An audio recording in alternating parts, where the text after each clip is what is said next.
Mwari makanaka tinokutendai panguva ino Ishe Kristu. Mwari makakodzera kupuwa mbiri Ishe Kristu. Tinouya pachigaro chemusa tichitenda nyasha dzekudenga. Tinokumbira Mweya Mutsvene Baba panguva ino mutibetsere. Mwari makatendeka, muri Mwari vanotida. Mwari tinoziva, muri Mwari vakatirangarira tisati takuzivai. Baba maita henyu Ishe Kristu panguva ino. Tinotenda Mwari wangu Mweya Mutsvene wamakaisa matiri. Baba tinouya pamberi penyu tichitsvaga nyasha dzekudenga. Tinokutendai Mwari wangu Baba nesimba renyu ramakatipa. Mwari maita henyu tinotenda. Tinotenda Mweya Mutsvene Ishe Kristu wamunofamba muchisasa mukati mehana dzedu. Mwari kudziwai, piwai mbiri. Mwari vari kumusoro kudenga, ndinovonga panguva ino. Ndinotenda upenyu hwedu Baba hwamakatipa. Baba makatirangarira Baba tisingakuzivi. Mukatirangarira Ishe Kristu Baba, mukatipa Mweya Mutsvene. Ndo Mweya Mutsvene Baba watinokumbira kuti Baba muchitibatsira. Tidzidzisei Baba, muturumure Ishe Kristu mukati memweya wegodo. Mwari tisava tinopokana kana kusanzwanana nehama dzedu. Tirangarirei Baba panguva ino tinodzoka pachigaro chemutsa. Tichitenda imi Mwari wedu. Muri Mwari vakatida, muri Mwari vakatirangarira. Chivai nesu panguva ino Baba patichanzwa shoko renyu. Tinzwe mashoko enyu, mashoko ekudenga. Patichanzwa pamusoro Ishe Kristu pemweya wegodo. Uye tichitaura pamusoro pa Josefa nemadzikoma ake. Baba zamisai ndangariro dzedu. Tidzidze kubva kwamuri Baba, uye Baba muwe munotivandudza. Mwari puwai mbiri Ishe wangu. Tinotenda nekuti muri Mwari makatida. Baba mukatiwanira nyasha. Tikagona kumira kwamuri Baba tichipupura kunaka kwenyu. Kubva zvino Baba tinokumbira nyasha dzekudenga. Baba musatisiya tiri toga, nekuti Baba mukatisiya hatina umwe munhu watinogona kufamba naye. Mwari tinotenda. Ndinonamatira Ishe Kristu vana veDACC, Dunamis Assembly of Christ Church. Vaitirei zvakanaka kumatimana ose avari. Baba ndinonamatira kunyange mhuri yangu. Mudzimai wamakandipa Baba murangarirei. Nevana Ishe Kristu vatanhatu varangarirei. Nevose vanopupura kubata kwa Jesu, ivai navo. Mwari tinotenda. Tinonamata Ishe Kristu, tinokumbira Mweya Mutsvene. Tinotenda nyasha dzenyu.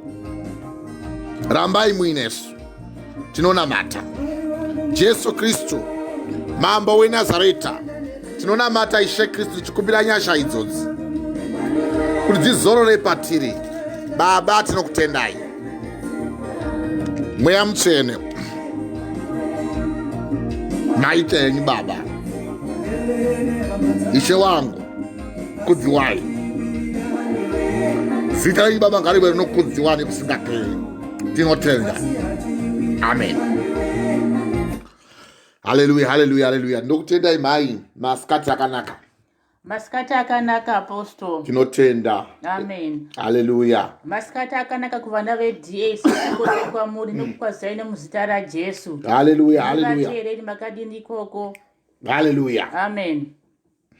Tinotenda mashoko enyu mama ekukwazisa hama dzedu dzose dzinopupura kubata kwa Jesu. Tichitendawo kwazvo kuti Mweya Mutsvene uchatigonesa, uye Mwari vamene vatiite vatsvene kwazvo. Hallelujah. Amen. Now toda kukumbira Mwari kuti vatibetsere. Tanamata munamato watakumbira Mwari kuti vataure nesu. Now tichabata ndima dzakati kuti tichiindira kumberi nevhangeri rataipupura mazuva atabata wakubva zuro marimwe zuro nevhiki yapfuura neiyo vhikiyo.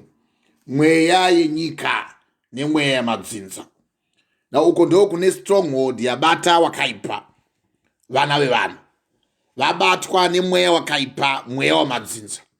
Asi Mwari ndi Mwari vanotigonesa, uye ndi Mwari vakatida, uye vari Mwari zvakare vakatirangarira. Saka zuro patakapupura vhangeri takapupura pamusoro pegodo kana kuti kugwisana simba naMwari, godo naMwari.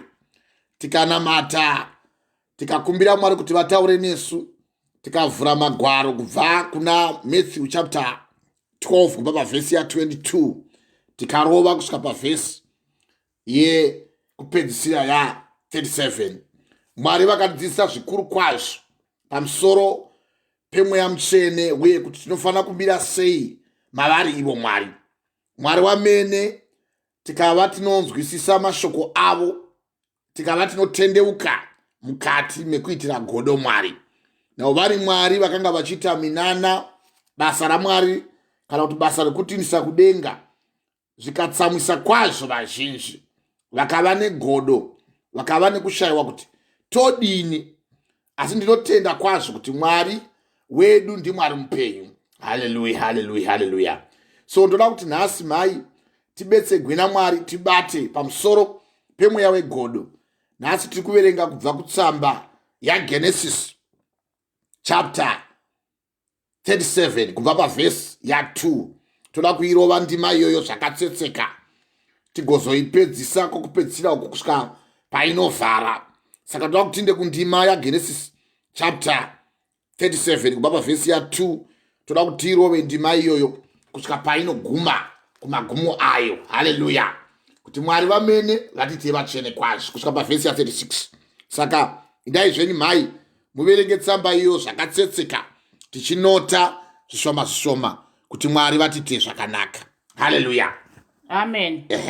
Saka indai zvenyu zvakatsetseka muve munoverenga tichinzwa shoko raMwari zvakatsetseka distinctly. Haleluya. Verengai zvenyu mai. Amen. Genesis 37 pavhesi ya 2, musoro weshoko, Josefa unotengeswa navakoma vake. Now, chinoita kuti vanhu vaite godo, kuona chakanaka chinoitwa neumwe, zvomutsa ruvengo. Now, ruvengo ndo chinhu chinozobata munhu chokutanga. Kana aona kuti pane chimwe chaitwa nemumwe munhu, ini ndikasada kana ndikasachiwana, panomutsiwa simba rewakaipa maari anovenga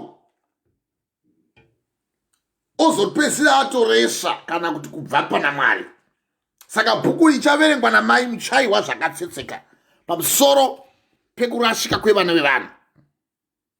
Kwamunogona kutoita so muri mudzimba, muine vana, muine vakadzi, kana muine varume so, Mwari wotouya kwamuri achida kuti ataure nemi, uye kuti Mwari akuvandudzei, akutsaudzei panzira yakaipa.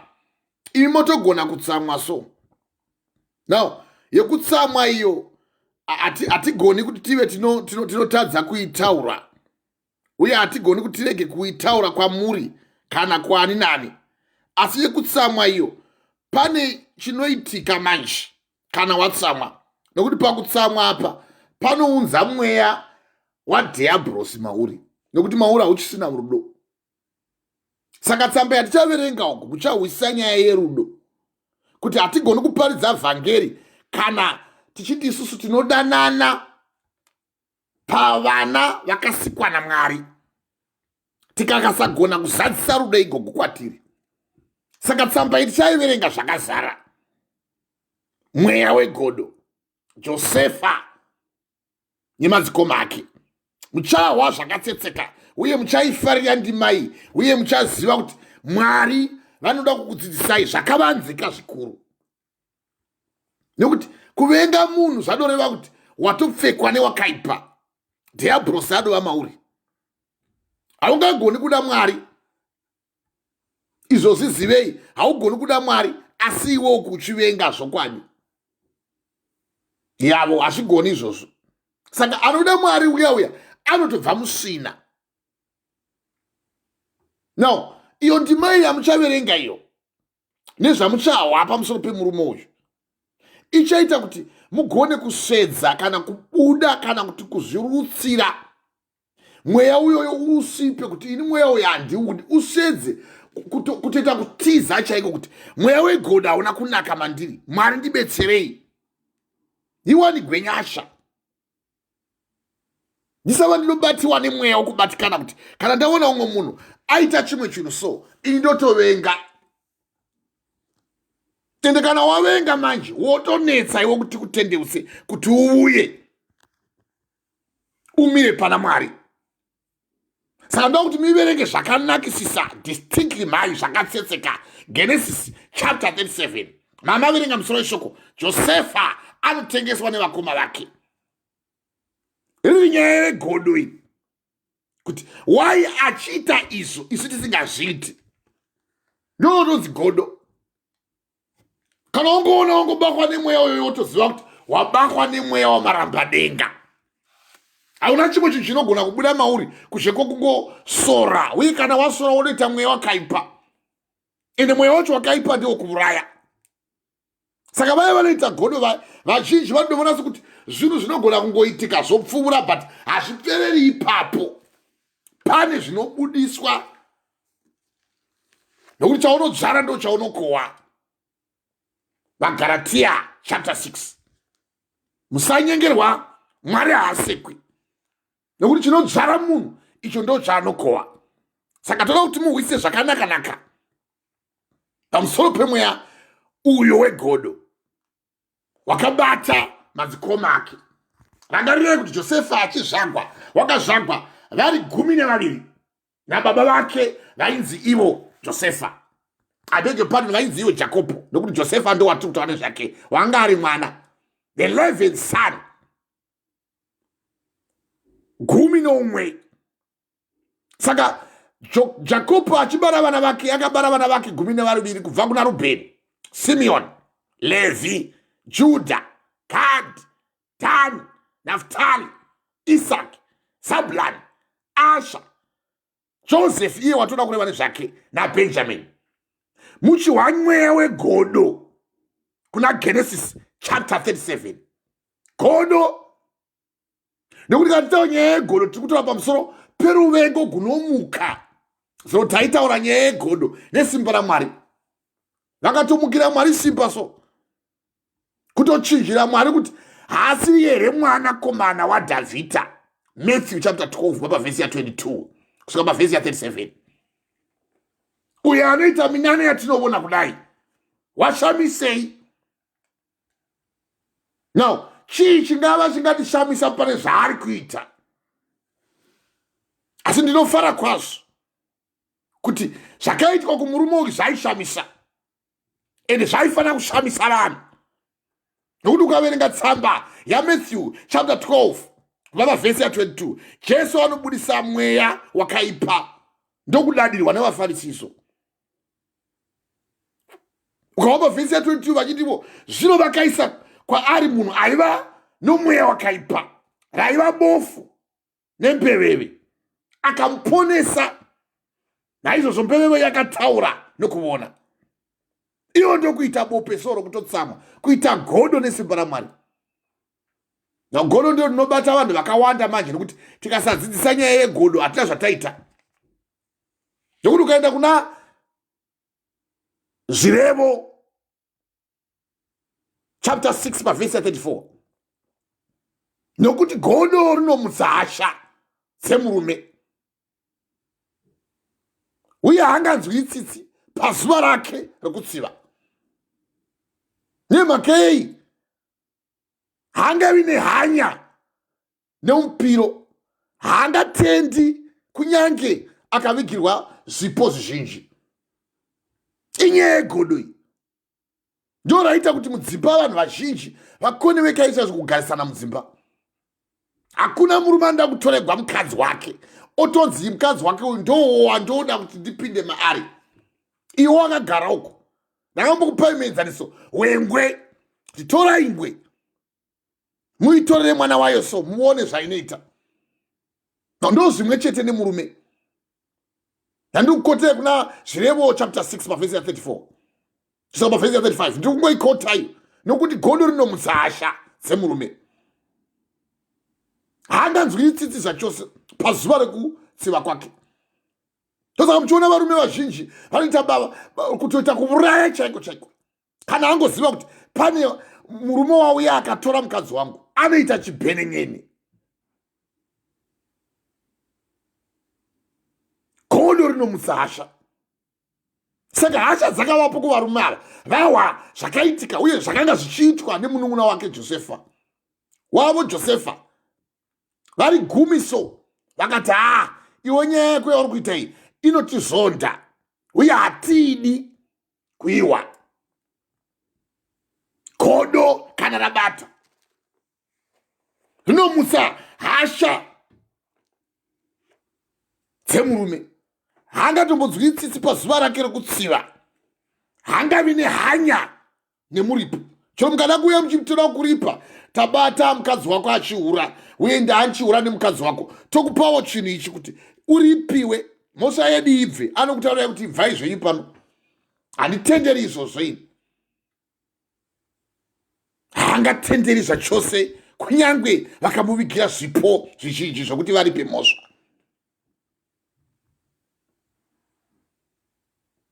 Inyaya yegodo iyi.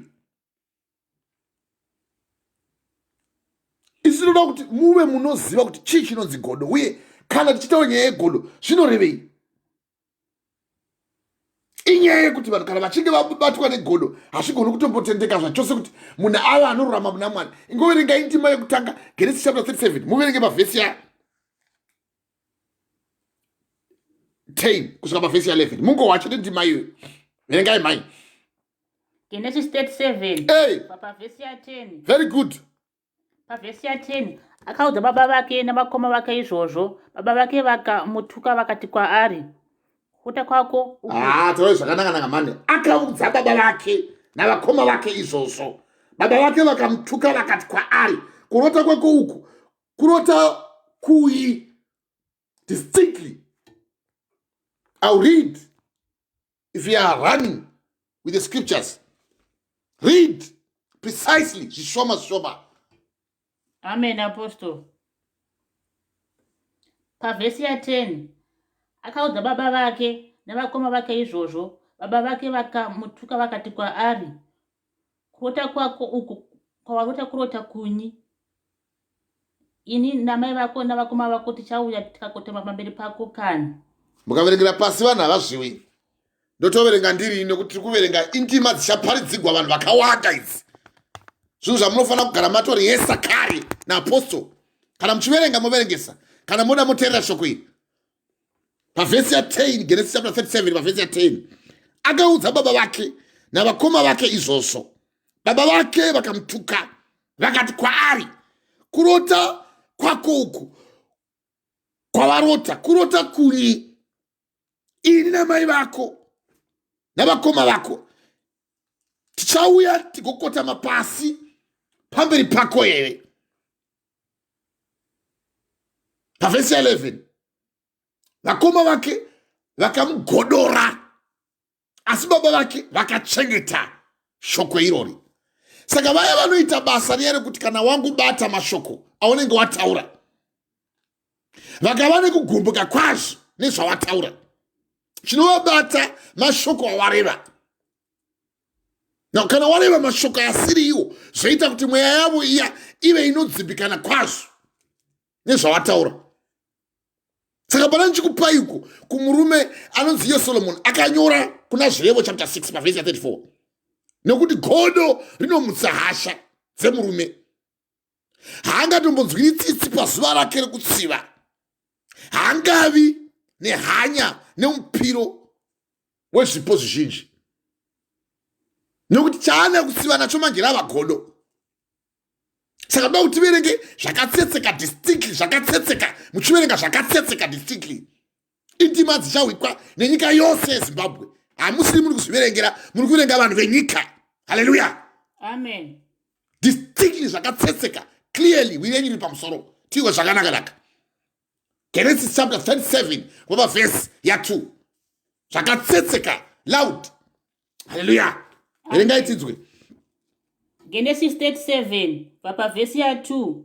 Marudzi aJakobo ndiwo: Josefa wakanga ana makore ane 14. Kuno 17 years ndio makore yake yangei. akafudza makwai pamwe chete navakoma vake. Ndo rari basa rake iroro, akafudza makwai pamwe chete navakoma vake.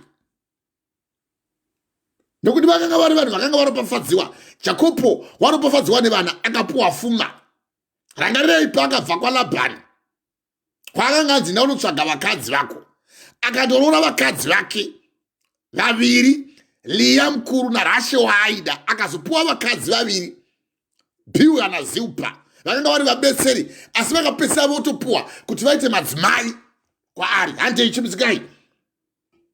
Wakanga achiri mukomana pamwe chete navanakomana vaBhilha. Very good. Navanakomana vaZipa. Hey.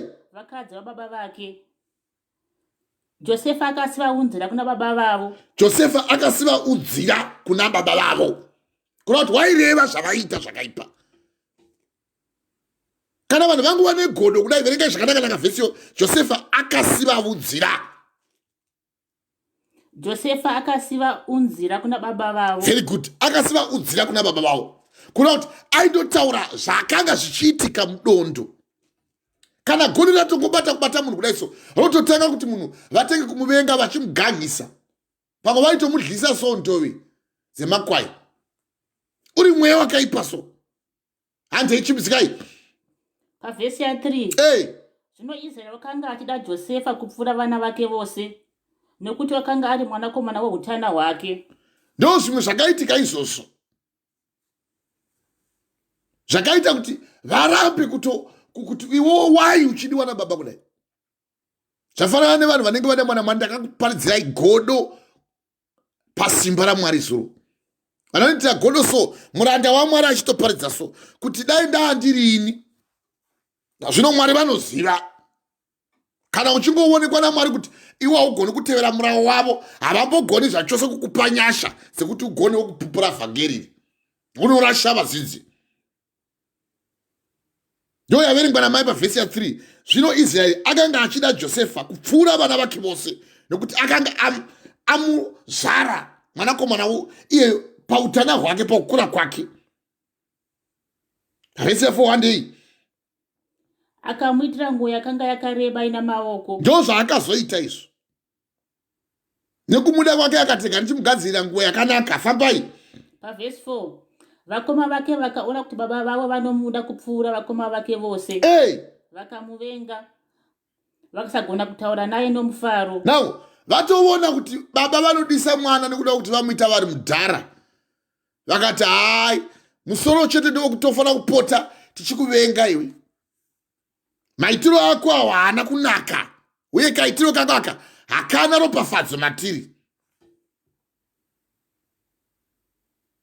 Vakoma vake vakaona kuti baba vavo vanomuda kupfuura vakoma vake vose, vakamuvenga, vakasagona kutaura naye nomufaro. Nekuti anoita goda haana mufaro newe, haana zvachose mufaro newe zvachose. Ukawa kuna zvirevoko chapter 23 pavhesi ya 17, kuti mwoyo wako ngaurege kugodora vatadzi, asi utye Jehovha mazuva ako ose. Nemhaka yei? Nekuti zviro kwazvo mubayiro uripo, chawakatarirwa hachingambobviswi naMwari pamberi pako. Why can you say amen? Amen. Zvirevo chapter 23 pavhesi ya 17. Saka ukaona uchigodora zviya vamwe vanhu, wotoziva kuti naJesu mauriwo hamuna, Mwari mauriwo hamuna zvachose. Nokuti kana uchinge uchiziva zvakatarigwa naMwari zvako zvoupenyu hwako iwe, haugoni kugodora umwe munhu. Mwoyo wako ngaurege kugodora vatadzi. Zvirevo chapter 23 pavhesi ya 17. Kana ukaona uchiuda pfuma yawo, ukangoona kuti pane vanhu vane zvakanaka zvavanenge vainazvo, ava vaigodora murume uyu, uye chavaimugodorera vanga adiwa namababa nekuda kuti baba vanga vamuzvara ari muduku, vakwegurai matisei iye ndokubuda ari muduku, pati wanga asiriwo kupesera waidiwa Benjamin. Asi baba vakamuda, asi madzikoma vake vaziva kuti vanodiwa nababa. Baba vakamugadzirira nguo yanga yakareba chaizvo, vakamuvenga, yamaverengegwa namai pavhesi ya 4. Vakoma vake vakaona kuti baba vake vanomuda kupfuura vakoma vake vose, vakamuvenga, vakasagona kutaura naye nomufaro. Mamboverengwa namai pavhesi ya11. Vakoma vake vakamugodora, asi baba vake vakachengeta mashoko akanga areva amuchawa zvakaita kuti vamugodore. Izvo zvose zvaunenge uchiita izvo, kana ungava uri mucheche, ungava uri kunamata, ziva kuti nyika ine mweya umwe unogona kusundigwa kuvana vevanhu vakasikwa navanhu chaivo, vagotokuvenga nezvaunenge wapuwa naMwari. But hazviregi Mwari uye hazvimisi Mwari kuti vakupera ropafadzo iyoyo. Mwari havasiri munhu. Nokuti mweya padiyana chikoterere kuna zvirevo 23 pavhesi ya17, mwoyo wako ngaurege kugodora vatadzi. Iwo kana kuona vanhu vanenge vachiita mari ari mutadzi asingazivi Mwari, iwo unofanira kusamugodora munhu iye. Regai akadero, nokuti zvino kwazvo upenyu hwemunhu hwakarurama hune ropafadzo muna Mwari, asi upenyu husina kururama hunotukwa huchiiswa kugehena. Ndozotora bhuku yangu. Saka mashoko atikuda kuti kuhusise naso kumahusise inyaya yekuti kana uchinge waropafadziwa naMwari, now iwe wotoziva kuti wava tageti yenyika yemweya wesvina wakaiswa pano pasi. Nokuti uyu mukomana anonzi Josefa uyu achisikwa achizvagwa akakundozvagwawo semazvarigwa akatoitwa madzikoma ake. Kana vakava negodo naye vakamuvenga kwazvo, nokuti chinotanga kuitika kubatikana mumwoyo. Mwoyo ndiwo unobatikana kwazvo. Kana mwoyo wabatikana uchizounza manje ruvengo gozobereka godo. Nokuti pane chinofanira chichizvagwe mauri kutanga kuti tizoti uyu munhu ane godo. Mwoyo unobatikana so. Ndosaka wanga uchiwa bhuku yangu ndichikukotera kuna zvirevo chapter 8 pavhesi ya 23 pavhesi ya 17 to 18. Mwoyo wako ngaurege kugodora vatadzi. Sambozvinetsa zviya nevanhu vanenge vasina basa uye vanhu vaya vanenge vasingazivi Mwari vaya. Usazvitambudza nevanhu ivavo, havana basa newe avo. Nokuti mwoyo wako unofanira kurerekera muna Mwari. Ukaona pfuma dziya dzinopuwa vanhu vazhinji, vamwe hamutozivi nepfuma dzechibvepi. Nokuti pane dzimwe pfuma dzinotouya so dzopfeka mukati mevanhu, vana vevanhu vototi tawana ropafadzo. Ava ndo vana zvavo agoita show off so. Hine mine kusaziva mungoti dai tatazviwana. Bhuku yangu yotsanangura ichitiyo kuna zvirevo 23 pavhesi ya 17, mwoyo wako ngaurege kugodora vatadzi, asi utye Jehovha mazuva ako ose. Nemhaka yeyi, nekuti zviro kwazvo mubayiro uripo wauchapuwa naMwariwe. Nokuti chawakatarira iwe pamberi pako, bhuku yangu nokuti chawakatarira iwe hachingaparadzwi. Mwari havaparadzi nhaka yedenga yavakaseta pamberi pako iwe. Tatokuda kutinde nemashoka wa distinctly zvakatsetseka. Nhasi muchaiwa ndima iyi yegodo. Apa tiri kubata vaya vanogona kugodora zvenyika zvausingazivi zvinobvepi zvinoendepi. No, zvinhu zvaunogona kutoyemurawo kuti inga vanhu vane mota ina handina, vane mari handina. Bhuku yangu yotsanangura kuna vaHebrew chapter 13 pavhesi ya 5. Musakarira mari pamugaro wenyu. Tendai nezvamuinazvo. Nemhaka yeyi, nokuti iye amene akati kwamuri handingambokuti kusii uye handingakuregererei muchishayiwa. Naizvozvo tinotsunga mwoyo medu tichiti Ishe ndiye mubatsiri wangu, handingatyi munhu. Munhu angandiiteiko? Zvirevo chapter 13 yava vaHebrew chapter 13 pavhesi ya 5. Munoda mari so vangu vanyu so.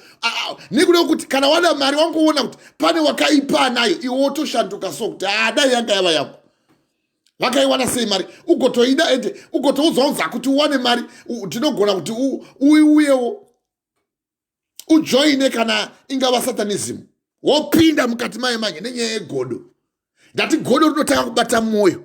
Mwoyo ozouya wopinza ruvengo ndogobereka godo. Mwoyo ndo unorohwa so newakaipa. Kana chikupopurei paya kuna vaHebrew kuti ngatitendebukei nemwoyo wezvokwadi. Mwoyo yedu yasasiwa pahana yakaipa. Tigochengeta kwazvo kupupura kune tariro yedu kuti irege kuzungunuswa. Chinoti kuti yazungunuswa rava godo manje. wotogwa simba. Hebrew chapter 10 ngoma verse ya 22. Ngatitendemukeni moyo wezokwadi. Moyo yedu yasasiwa pana yakaipiwa.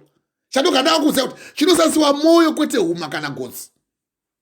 Moyo yako yashandudzwa manje. Zvino ava madzikoma a Josefa vanga vasina kusasiwa pana yakaipa. Moyo wavo wakaoma chaizvo. Uye votogodora munhu wavasingazivi kuti chavari kumugodorera chii. Kudiwa here nababa. Uye nguvo yanga yagadzirwa yanga yakareba vakatsamwa. Kutotsamwa so negodo. Ende godo richavakaipira kana ratongokubata so 1 rinobata moyo, 2 wova nekuvenga, 3 chaunotoda kuita kuuraya. Ndirenge rasimba manje. Kuti uchiudza munhu iyeye kuti ko waitei. Ndosaka nanchikotei kuna Zvirevo chapter 6 paverse ya 34. Nokuti godo rinomutsa hasha dzemurume. Haangatombodzwiri tsitsi zvachose amutorera mukadzi wake pazuva rekutsiva kwake. Haangavi nehanya nomupiro. Haangatendi kunyange mukamuvigira zvipo zvizhinji zvakadini. Zvirevo chapter 6 paverse ya 34 kusvika paverse ya 35. Igodo ini. Saka umwe nomumwe anenge aine nechaanoda, nechaanosvibira, nechaanofanira kuti ave anotarisirwa kuti awane naMwari. Zivai kuti nyika yasikwa Satani akakandwa pano pasi akatsamwa kwazvo. Ndakakotera iyo ndima iyo ndichipupura pamusoro pegodo rekumukira Mwari simba. Godo pasimba raMwari. Kuna zvakasarwa chapter 12 paverse ya 12. Farai munogara kudenga asi mune nhamo nyika negungwa. Nekuti mweya wakaipa wegodo akapandukira Mwari uko Satani. Wakakandiwa pasi. Iye wakapomera hama dzedu pamberi paMwari masikati neusiku. Iye wakari diablo Satani munyengeri. Nenyaya yegodo so robata moyo so wakati ndoda kunoitawo saMwari. Mwari wakati hazvigoni. Ndokubva atanga kuvenga manje akati kana ndatovenga ndokutanga namboparadza iye waanoti wakasika pano panyika iye weneni. Kana kuna Genesis chapter 3 uku iri nyoka yakare ikawisa munhu akatadza kutevera ndima yaMwari chaiyo akarashika munhu. 1 aona kuti 1 zvakanaka kudliwa, 2 zofadza meso, 3 zvinongwadza pfungwa. Nokuti vaya vanenge vachitoromba vaya vanenge vaona dzimwe mari dzevamwe vanhu vanenge vaine mari so ototi mari yaitiwa iyi ini kana ndikapindawo mukati meillusionistic illuminate ndo vana satanism. Wonzi uya pano kana uchida mari uya pano iwe nezvaunoita izvi nechiodheki chauna cheche iwe tikakupa chete mudzi uyu uchavona iwe chaita mari inotyisa. Na uchipuwa chinhu newakaipa haakupiwa chiri chakaipa. Kana uchitanga kuita godo zviyazve iwe mwoyo mako unenge uchingoti zvakanaka. Nokuti zvakanaka kuti uzvidle zvipinde mauri uye zvingofadza meso nemari yaunenge uchiona vamwe vachiita. Iye akandorova misoro yevanhu akandoromba uko. Iwe wotoitawo newegodo. Pane hama yedu yekumusha kwedu kwachiuko yakakuya vanhu hama dzose. Hangarevi nezita rokutoita sekutoparidza rudzi. Wakakuya vanhu vose kupedza kuti chai. Atomboita mushonga chaiwo kutotora mushonga achiisa pachitoro chake. Akapedza vanhu kuti chai nehama dzose. Ine kuno yangova mvuka haachina kana chinhu. Nenyaya yegodo. Ende parotobata rinobata zvikurusa muimba. Nenyu chaimushayi muri ropa so ndo panobata godo ipapo. Ava vatiri kuparidza nezvavo madzikoma vakanga vazvarwa nemukomana ainzi Josefa vakamuvenga nekuti baba vangu vamuzvara ari mutana. 1 2 vakamurukira nguo yaireba kusvika kumakumboko vakamuvenga. Izvi tichikuparidzai zvinoona kuti tiri kukumanikidzai kuti tendai zvisizvo. Isi kuti tendai mashoko aMwari anokuisai kuna Mwari, kwete kuteve, kwete kun'anga, kwete kuvavuki. Zvose tichiparidzai izvi vhangeri takaripikirwa naMwari kuti imi makapikirwa kuti muparidzei vhangeri kuvarombo. Iwe utoona kuti uri mufumi paupenzi hwako, wotoshandira kuhwinya kwaMwari, wokufananidza nemunhu anofa kuti kana Mwari varipo vakadii kundipawo kana mari yakawanda kana murume, wototuka so Mwari nenyaya yegodo.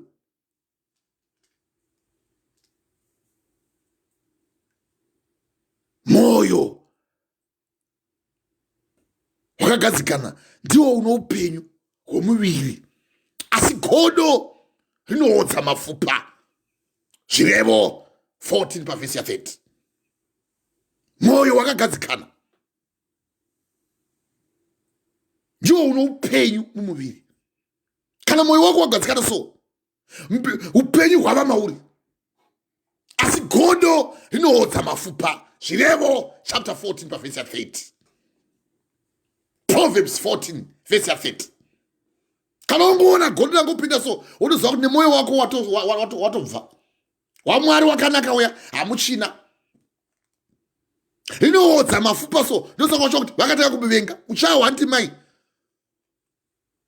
Unovengwa so, wotoona kuti heya ndo zvanandichifungidza ndo zvandiri izvi. Izvo vanhu havasi kutoziva kuti zvandiri kunzi ndo zvandiri handizvo. Ende hauchadi kuti uone umwe munhu anogona kukudarika iwe kana paufumi. Iwe woga ndiwe unofanira kufuma. Uye woga ndiwe unofanira kuva une ropafadzo yekunzi iwe ndiwe unazvo. Vanhu vauya vachikotama kwazvo kwauri, vachitoombera kwazvo. Ende kaomberera kake kuti unenge uchiti anenge asina kuombera ndumupi.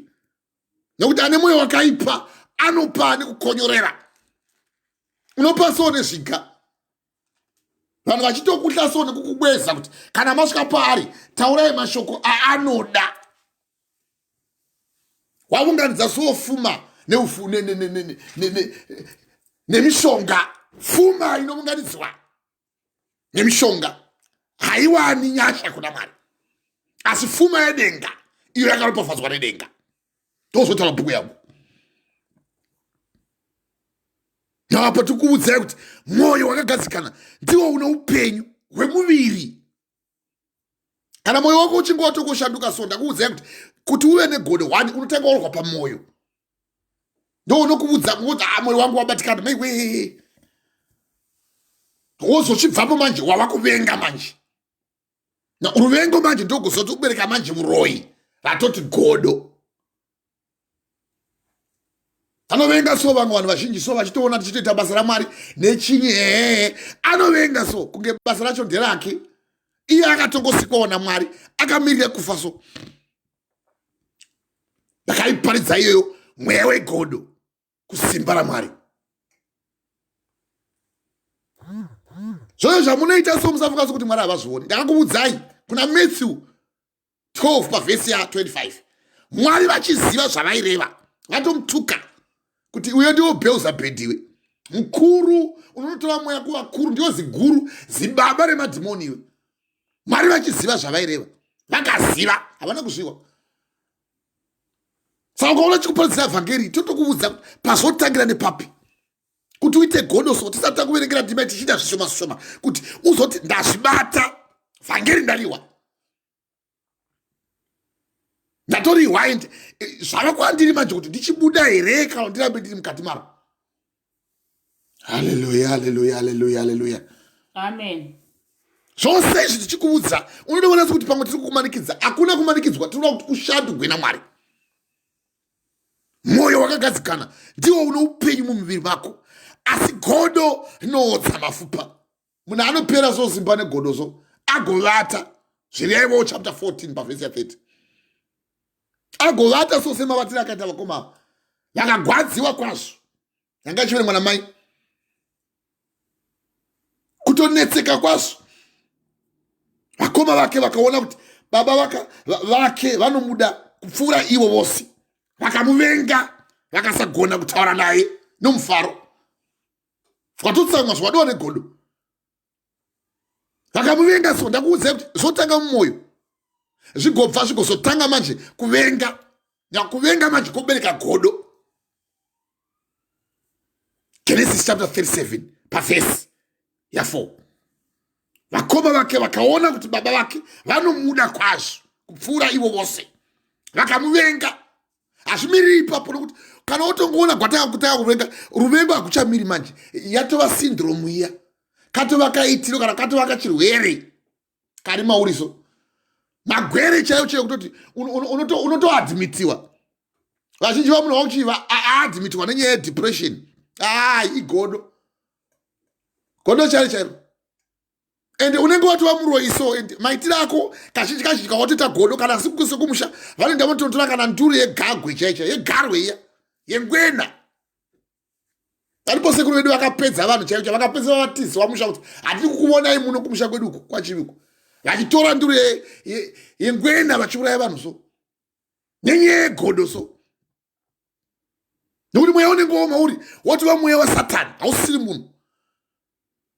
Isi tikuverengera kuna zvakazarwa chapter 12 pavhesi ya12. Satani abheja kudenga rakati hatitombo kuti akakandwa pano pasi nenzvimbo yake haana kuiona. Iye Satan, Diablos, iye munyengeri wakanyengera vana vaMwari pamberi paMwari. Ashanduka kuyanga iri shato ukuwauya manje nomufananidzo wemunhu. Akati uya iyo shato ikauya ikandoshandura nekuti Lucifer wakanga ari mutumwa wadenga. Iye wanonzi nechibhebheri, iye waiti kana akapinda hapana waipinda, nekuti iye ndiye akanga aine chisimbiso chokuti hapana waipinda nekubuda mukati medenga. Ugotopiwa nyasha so naMwari so, mwoyo wako ugooma nekuda kweruvengo so, kobereka godo.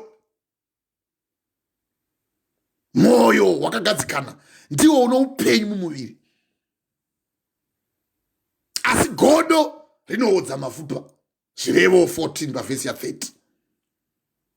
Unotopera kuita wiki so anovora agota kana kudlata haina ndidlini mati vatenga chi kutenga imba.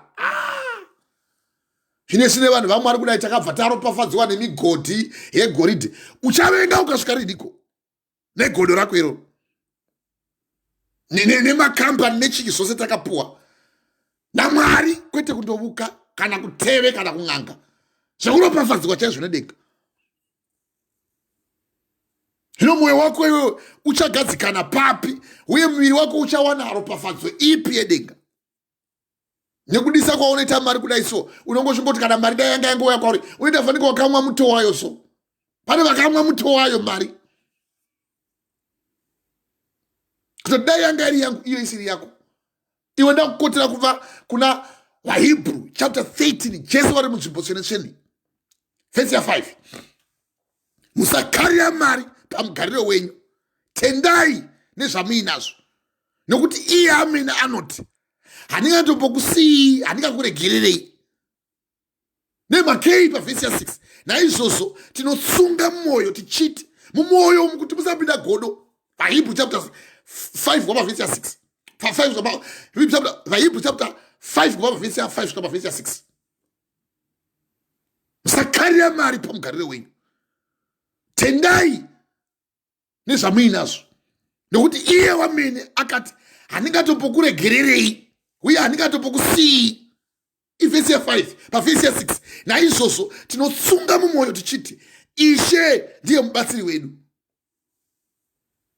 hatina chatinombotya. Munhu angatiiteiko?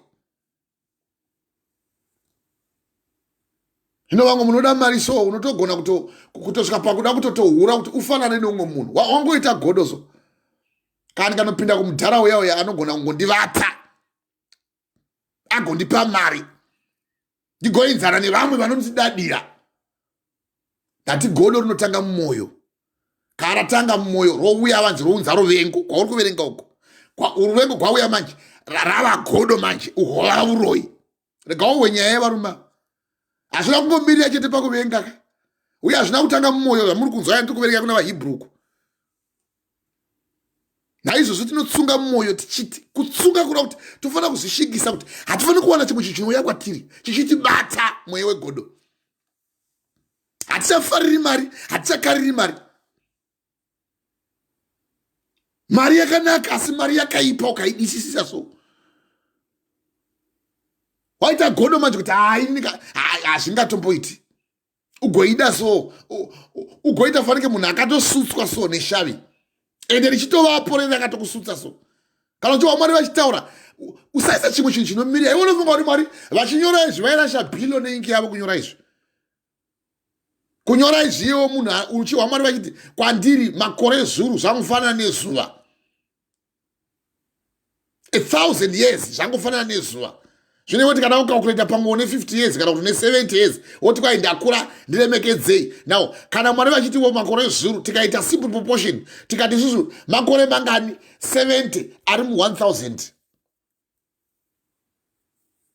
Iwe kana we 3 hours we 4 hours iwe. Kana we 30 minutes kana we 5 seconds iwe. Nango mune makore kana ari kuma 30 moti takura kwazvo toziva nyika. Iwe uchitoseka nhunzi. Nhunzi kana ukaona yararama 2 days yararama kwazvo. Inodya shina yako iyo kuti kana waenda kudondoko woshaya kuti ko nhunzi yabvepi. Unokoshaya kuti ko yabvepi. Unoona kuti kutoitaona kuti hadai vedu neshina yangu handidi kuti nditambudziwe ndichirasha ntove yangu iyi. Unoona kuti taogodo pambiri wako kuti handidi kuti nhunzi dziuye kwandiri. Ngaindoti hangu shina mukati mechimbuzi. Nditize mudondo munoona kuti dzichandinyinyinira ndigotadza kuita zvandoda kuita zvakanaka ndakasungunuka. Uchitoenda godo nombiri wako zvinokodzera izvo. Now, iye wati kuti we 2 minutes iwewe uchiseka nhunzi inorarama 2 days inenge yafa. Kana yararama 24 days maximum days inenge ingorarama nemunhuwi haichagoni kudla. Kangodla yatofa. Ende kana munhuwi wawandisa zimai mairi yari kuti hatichagoni kudla manje. Munhuwi ndiwo woraramisa. 2 days inenge yafa. Zamunouraya idzi. Zvine wene godo rako uchinzi naMwari 1,000 years makore zuru angofanana nezuva 1 negodo rako iyi. Chizvitarisawo kuti ndinoiswa papi naMwari. Iye Mwari vanoda kuti ndirarame upenyu hupi. Moyo wakagadzikana ndiwo une upenyu mumuviri. Asi godo rinoodza mapfupa. Zvirevo chapter 14 pavhesi ya 30. Handei maichimudzikai pavhesi ya 5 fambai. Pavhesi ya 5 zvino Josefa akarota hope doa akaudza vakoma vake. Ipapo vakanyanya kumuvenga. Vakanyanya kumuvenga. Isiri kuda kunyanya kubata nyaya yesecond issue. Moyo wabatikana manje. Arota hope vakanyanya kumuvenga. Nokuti godo kuti riuye unenge watari kukuya kudai, unenge watari kutsvaga ugonyatsa kuri uchika. Nyimwe ndibona kuukwa kana kuuchika kunzi uyai vanouchika hamuzvari here ava vanokuzvarisai kwazvo. Ndokurota hope ndokundonyanya kumuvenga. Apo vanga vamuvenga kuti 1 anouya achitirevera zvatomuita kumafuroko. 2 abvapo akadiwa nababa nekuti baba vakamuzvara vakura. 3 ndokugadzirwa nguo yanga yakareba kwazvo kana vanga vasikakanga vasina kutsindira zheve. 4 apa ndo paandorota manje. Pavhesi ya 5 ndo pavanonyanya kumuvenga kwazvo. Kana godo rakubata so unoita chipuka so kuti kutonetseka so uri munhu tototi uri patirizo kana wakafa kare. Moyo wakagadzikana ndiwo unopa upenyu kumuviri wako. Asi godo rinoodza mapfupa. Mapfupa avo ora manje. Havachagoni kana kumira vadonyanya kumuvenga manje. Apa wava moto uri kupfuta. Nekuti vanovengwa vaya kana achinge avenga munhu kana kuri sekumisha kana mungava mumataundi uchizigwa poison muzondo. Havana kukandira muzondo zvesho. Uyai tidle tinodla man'ina. Iwo nekuda kudla kwako uku. Kune vanhu vakawanda chaizvo vanenge vakatokutarisa so uchiita zvauri kuita kudai. Iwo utofunga kuti vanokuda izvo havakudi vazhinji. Nekuti pane vamwe vakapfekwa nadiablos naSatani. Nemweya wegodo. Vanenge vatopulana manje vakati hasiyai zvenyu. Mumwoyo mababatikana kuti anodiwa nababawo. Now 2 ugadzirwa nguva yakareba. 3 Mwari baba vototoziva kuti vakamuna kuti vakamubara paujaya pautana hwavo. Now ichi chitoziva kuti pane munun'una wake Benjamin ntaraunda yaanoita zvakaora. Mweya wegodo, Josefa nemadzikoma ake. Erengai zvenyu pavhesi ya6 akati kwavari, inzwai hope dzangu dzandarota. Zvimwe zvose zvaunenge uchiita zvichenjera ndakazviparidza izvi. Dzimwe hope nezvimwe zvaunoronga mukati meupenyu hwako usangomanyira kuda kungobudza rudhedhe gose, nekuti nyika haina kukugamuchira. Ukawa kuna John chapter 14 pavhesi ya16, iwo mweya wezvokwadi, mweya wamene, nyika haimuzivi nekuti haina kumuona, uye haina kumugamuchira nekuti haisi iwe wavo, asi muri vaMwari, uye Mwari vanogara nemi, vachava nemi nokusingaperi. Iwo ndipo paunongoti zvose zvinenge zvaitika kuvanhu. Uye venyika nehama, chenjerai kuti idzi hama idzi. Zvava zvakanaka kuti vaudziwe. Uye waifana kuti avabudze ndo zvaanga arota. Ipo kati karota atikari kukuudzai. Uye kati kasundiwa naMwari kuti kuparidzire vhangi totokuudza. But idzidziso yekuti usangoti chose chaunenge waita somupenyu wongosumudza haka dzako. Mukadzi wanetsa naye mumba watomanya kuna vatete. Murume wanetsa naye wamanya kuna natezvara. Wadai zvose, waita chihodhoki, watotaurira vanhu uyai muone. Ivo vakati that's all right, tiudze zvako.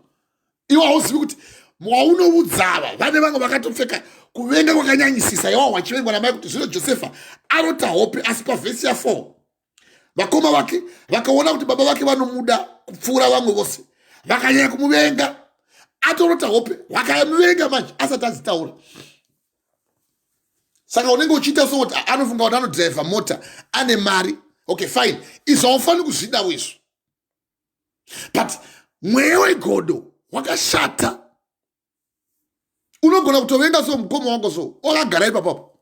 Necho unomuvenga nocho unomuvengerei. Now azviperere ipapo zvegodo izvi. Nokuvabudza hope. Tarirai pavhesi ya7. Pavhesi 7. Tarai tanga tichitsunga zvisoto mumunda.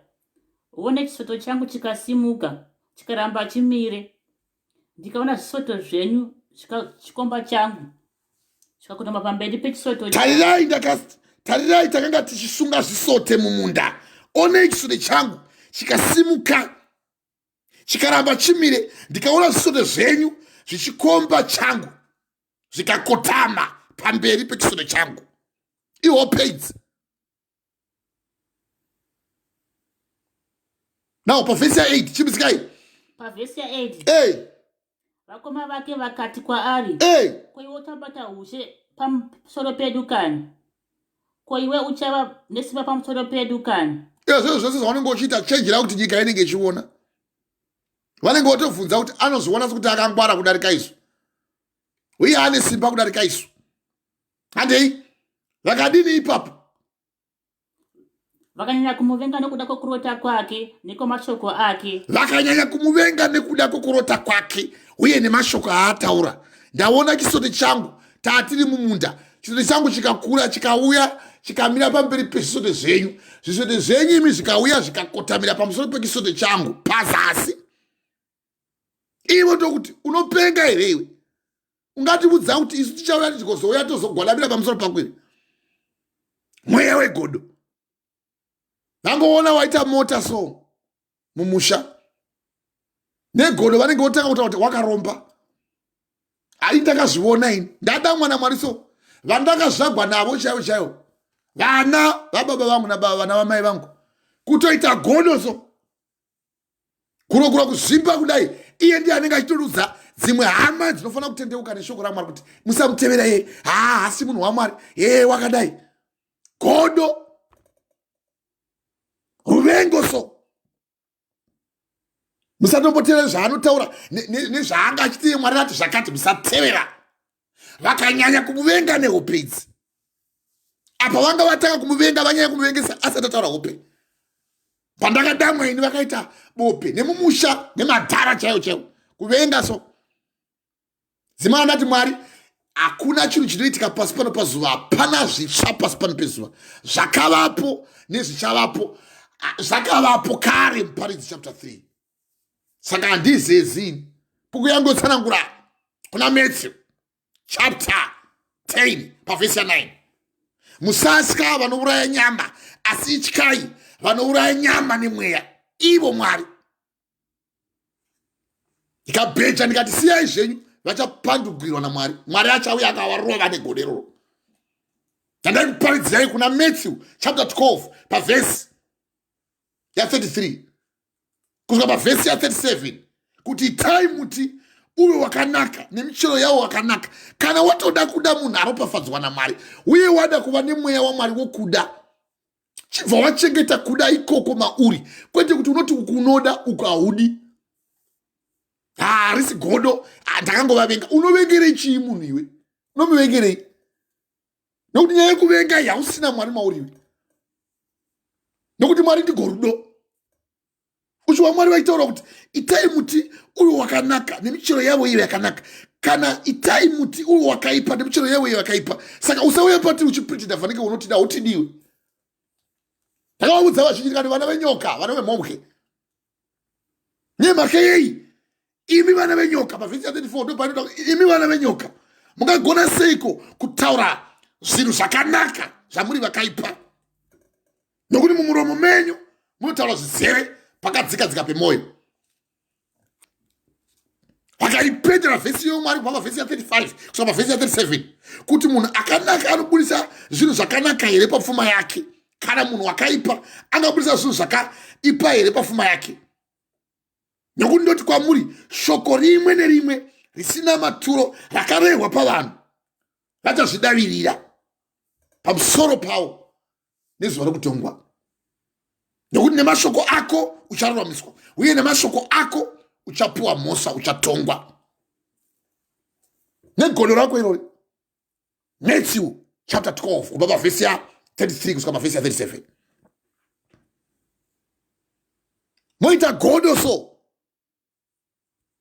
Unozanga neshoko raMwari rinogona kuita godo so. Rinogona kubata ugonoita godo naro kuti rinomborevei ikwiri. Waoma moyo so. Godo chairo. Rangarirei kuti zvose zviri kuitwa izvi vachinyanya kumuvenga inyaya yegodo. Nokuti chinoita kuti munhu aunze ruvengo kugodo, kana akanyanya kumuvenga kwazvo anorota uyu. Mati anodini? Anorota.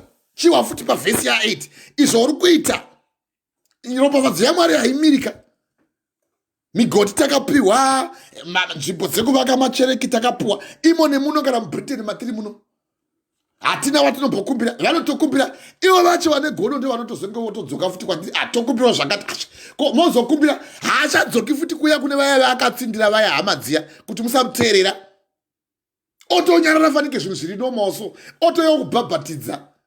Ndio saka ndakupai shoko riri kuna Matthew chapter 12 kubva pavhesi ya 36 kusvika pavhesi ya 37. Ndinoti kwamuri shoko rimwe nerimwe risina maturo rakarehwa navanhu vachazvidavirira pamusoro paro nezuva rokutongwa. Nokuti mashoko ako ucharuramiswa uye nemashoko ako uchapiwa mhosva, uchatongwa. Nofunga unozoya uchitifeka uchiti kwai handokudai kwazvo, iwe wangaone godo kune simba raMwari chairo. Kutoita godo so segodo riri kupuhwa uko murume anonzi Josefa uko nemadzikoma ake. Tidzai pamuonde, mudzidze pamuonde so. Tidzai pamuonde. Matthew 24 mudzidze pamuonde. Pavhesi ya 1 Jesu achivaudza kuti zvino Jesu apinda mutemberi akati pavari dzidzai pamuonde. Mudzidze pamuonde so. Mudzidze, muteerere shoko iri. Kuna kuti tangai kutoverenga shoko iri muchiriteverera verse for verse. Zvavanga vachiparidza zviye apostoli zvinorevei. Nepauchazoriwa tatomirira kuti denga richipedza basa rose. Tamirira manje kuuya kwomwanakomana womunhu. takuti tamirira manje iye mukomana auya akuisa rutsoka rwake pagomo remorifi muchamuona zvose izvozvo muchazviona zvichiitikwa. Mwari vachiuya manje vakutora vatsvene vavo tichikuudzai nguva nenguva kuti shoko ramwari musafunga kuti rinopfuurai zvachose uchiwa kuna Matthew 24 pavhesi ya 34 zviro kwazvo ndinoti kwamuri rudzi ugu hakungatombopfuuri kusvika izvozvi zvose zvaitika. Denga nenyika zvichapfuura asi mashoko angu haangatombopfuuri. Asi kana riri zuva iro nenguva iyo hakuna anoziva, kunyange vatumwa vari kumusoro kudenga, kunyange mwanakomana womunhu, asi ivo baba voga. Sapamazuva aNoa ndo zvichaitika kuuya kwomwanakomana womunhu, nokuti sapamazuva iwayo mvura zhinji isati yanaya vanhu vaidya nokunwa semamwe muri kuita negodo iro riri, nekuwananisana nekuwanirana kusvikira zuva Noa raakapinda naro muareka, vasingazivi zvisavawira, kusvikira mvura zhinji yauya ikavaparadza vose. Ndo zvichaita kuuya kwomwanakomana womunhu. Nenguva iyoyo vaviri vachava mumunda, mumwe achatogwa mumwe agosara. Negodo rako unosara iro wawaitira godo uya akaziva Mwari, iye ndokuindiswa kudenga. Vakadzi vaviri vanenge vachikuya paguo, mumwe achatorwa mumwe agosara. Rindai naizvozvo nokuti hamuzivi zuva Ishe wenyu paanouya kuzotora vatsvene. Can you say amen? Amen. Matthew chapter 24 kubva pavhesi ya 36 kusvika pavhesi ya 43. Tichitokota mascriptures kudai tiza godo iwe unenge wakaribata. Neronidziro chaicho watadza chaiko kudai. Unotadza kuti uya pamberi paMwari unoziva tiri nhume dzakapuwa pamuri naMwari kunyora rugwaro sokuti ndakaresva. Saita kana godo so vanhu vaMwari so saita ndakaresva guru rugwaro so zvandakaita zviya Mwari ndiregererei. Isi toenda pachidzidziro chetemberi yaMwari nekuti chidzidziro chetemberi yaMwari ndo nyama yake. Wakapinda pachidzidziro chetemberi yaMwari ndo nyama yake. Kuti auya azokufira iwe tochienda pachidzidziro chetemberi yaMwari mutsvene vaHebrew chapter 10 kubva pavhesi ya 19 ndo nyama yake. Kutarisei rugwaro rwanyogwa nemwana wauya kuzoregerera, kuuya kuzokumbira kuti Mwari ndiregererei. Mwari oti that's all right. Rugwaro rwogodi chitoti tarisai tsamba yakaita. Tarisai rugwaro rwanyora uko. Na unoita godo so rimwe rakatoipa so. Ugofungidza kuti kufunga kwako ndo kufunga kwangu kana kufunga kwomuranda waMwari ndo kufunga kwomunhu wenyama. Zvakasiyana izvo. Munomukira Mwari simba so negodo ende kwarinosvitsa hakuna kwarinosvitsa so. Ndakataura mwana wangu kumushoko autoona izvozvi, ndakamubudza kumushoko saita godo nesimba raMwari uye usaisa chimwe chinhu chinoita kuti Mwari vave vanotsamwa newe, nekuti kutsamwa kwomuranda waMwari naMwari vatsamwa kudenga. Izvi zvavaita izvi atsamwa Jacobo uye vamubudza kuti ndo zviri kuitika. Wakadetseka baba vakanetseka vaudzwa kunzi ini ndiri kuganisiwa uko.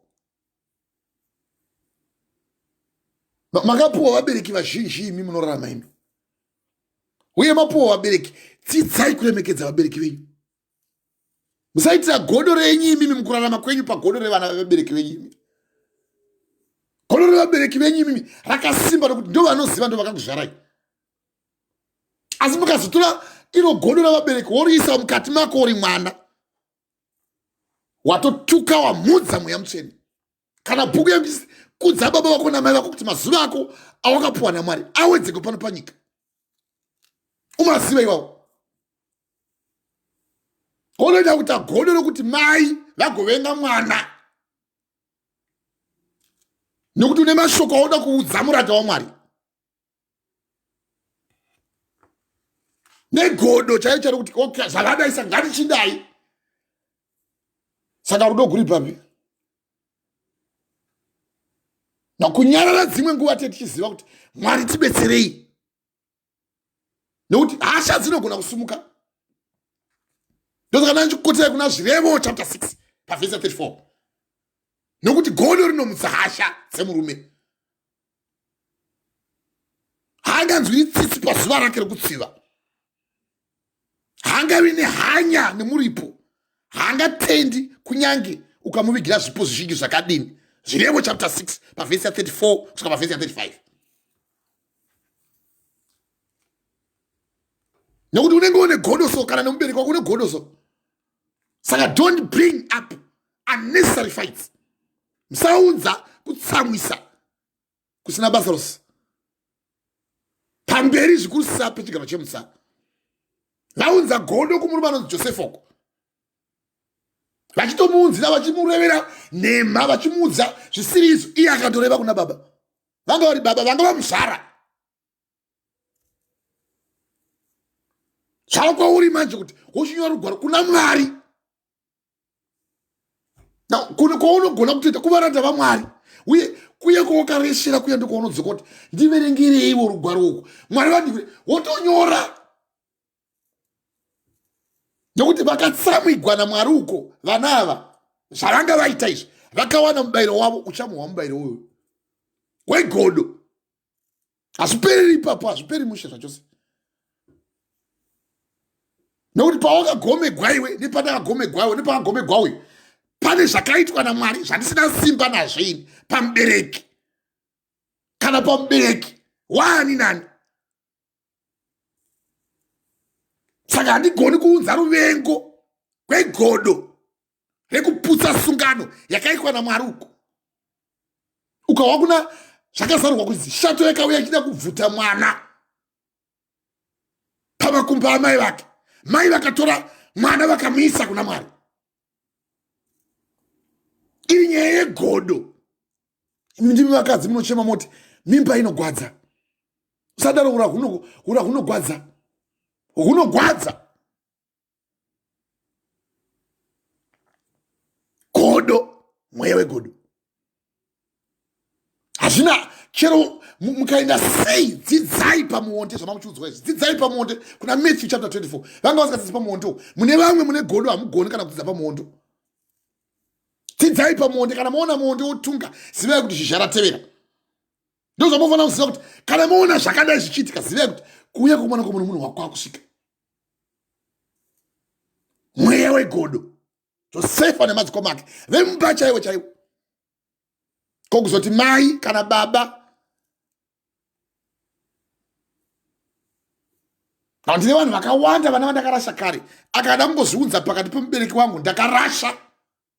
Pane mumwe akada kuzviita mwana wangu kumushoko. Otozvida kuzviisa pakati pababa vangu. Ndikati yaiwo wakureva kuti ndiwe wakupinda nababa here mumachira iwe. Nanhasi mweya wegodo. Nokuti wandinoshanda Mwari kwete munhu. Nanhasi hava zvachose.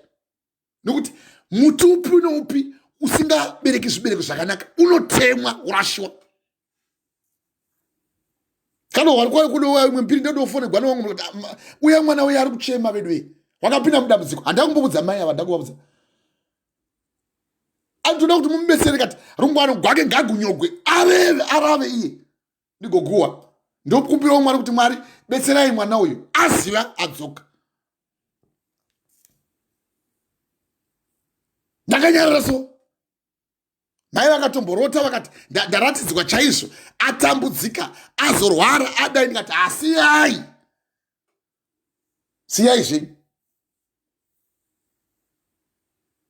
Nokuti hakuna munhu angagona kubvuta mwana wako kana mubereki wako kana wakuzvara izvi hazviiti izvi. Ndo zviri kutaurwa nemurume anonzi Josefa. Akauya akitobudza baba vake namai vake. Ndo zvandiri kuikwa ini kuti imi makadida imi. Vakoma vange vanga varipo here paaisika mukomana uyu Josefa vanga vasipo. Uchiwa kuna Exodus chapter 20. Kudza baba vako namai vako kuti mazuva ako aungapona Jehovha Mwari pano panyika awedzerwe. Zvino kana ndosoverera manje mubereki. Zvakaipa zvakanaka kutsiura. But musaseverera vabereki so. Kunyadzisa vabereki so. Nyadzisa so vabereki kuti vabereki votosekwa. nekuda kwako so wotosvika wotonyadzisa mubereki wototi ko chananjamborevera zviya chii zvose zvinokutongwa ikoko. Haleluya, haleluya, haleluya, haleluya. Amen. Kuseverera. Vakaseverera Josefa pamberi pababa vake. Madzikoma ake so. Uchawa futi vachiwa vachiseverera futi baba, vachaseverera futi baba.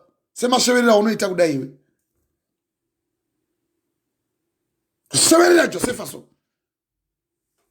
Chimitsika chenyu mai verekai. Verekai chimitsika mai. Akarota dzimwe hope ndopapa mawa arota dzimwe hope akaudza madzikoma ake vakanyanya kumuvenga kwazvo.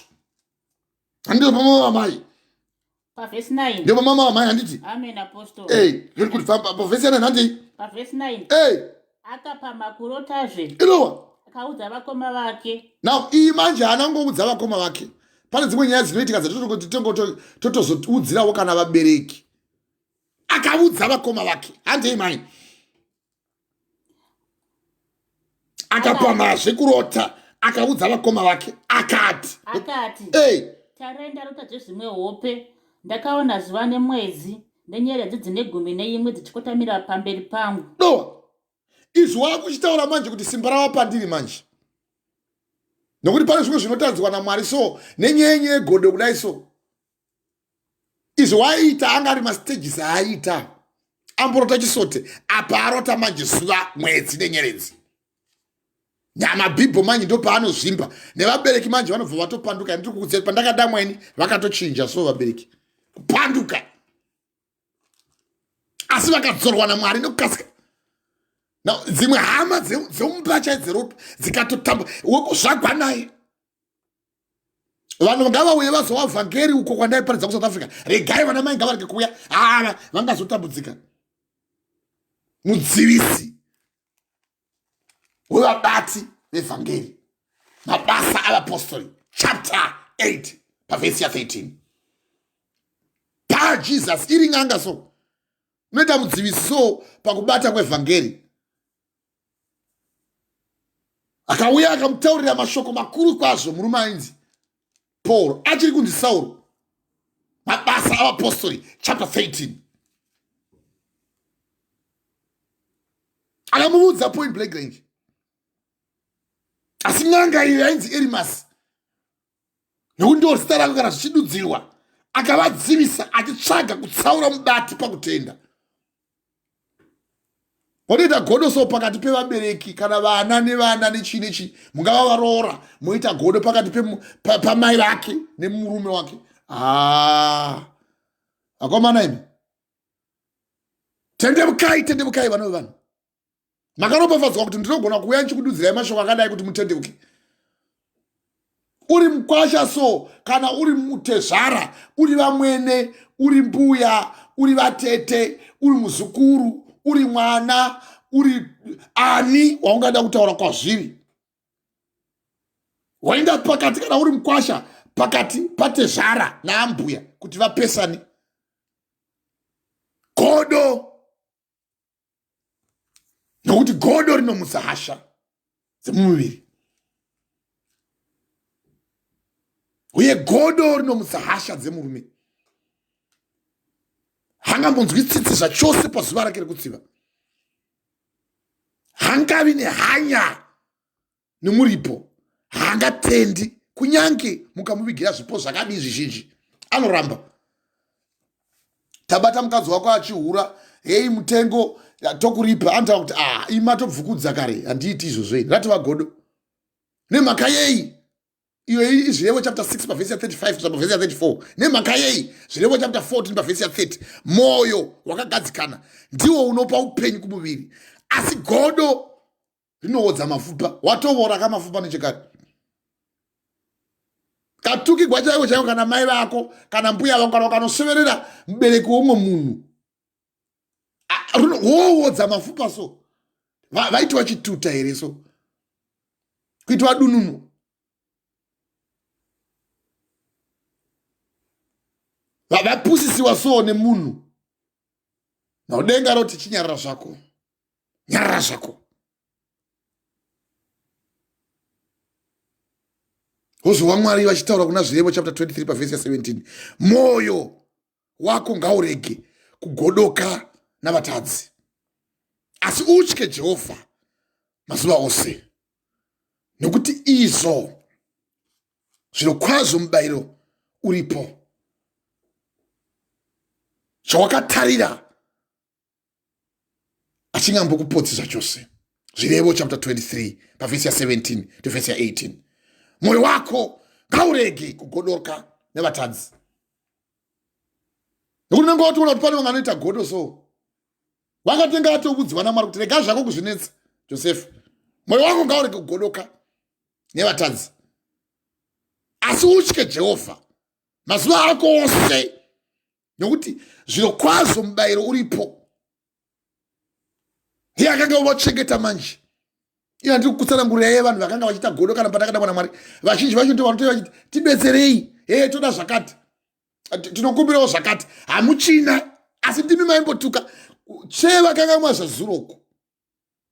Mwari voti ivo, moyo wako ngaurege kugodoka nevatadzi. Zvirevo 23 pavhesi 17 kusvika pavhesi 18. Asi utye Jehovha mazuva ako ose. Nemakei, nekuti zvirokwazvo mubayiro uripo, chawakatarira nemeso ako kudai nemoyo wako hachingaparadzwi. Nekuti ndakatarisa kuti vanhu vasungunurwe, uye ndakatarisa kuti mwanakomana womunhu auye kuzotora vatsvene. Saka angagona kundiitira zvakaipa, handigodoki nazveni. Zvachose handigodoki. Newewo wandi kutoparidzira, kana waitigwa zvakaipa, usagodoka. Zvirevo 23 pavhesi 17. Zvachose zvisiye mumaoko aMwari.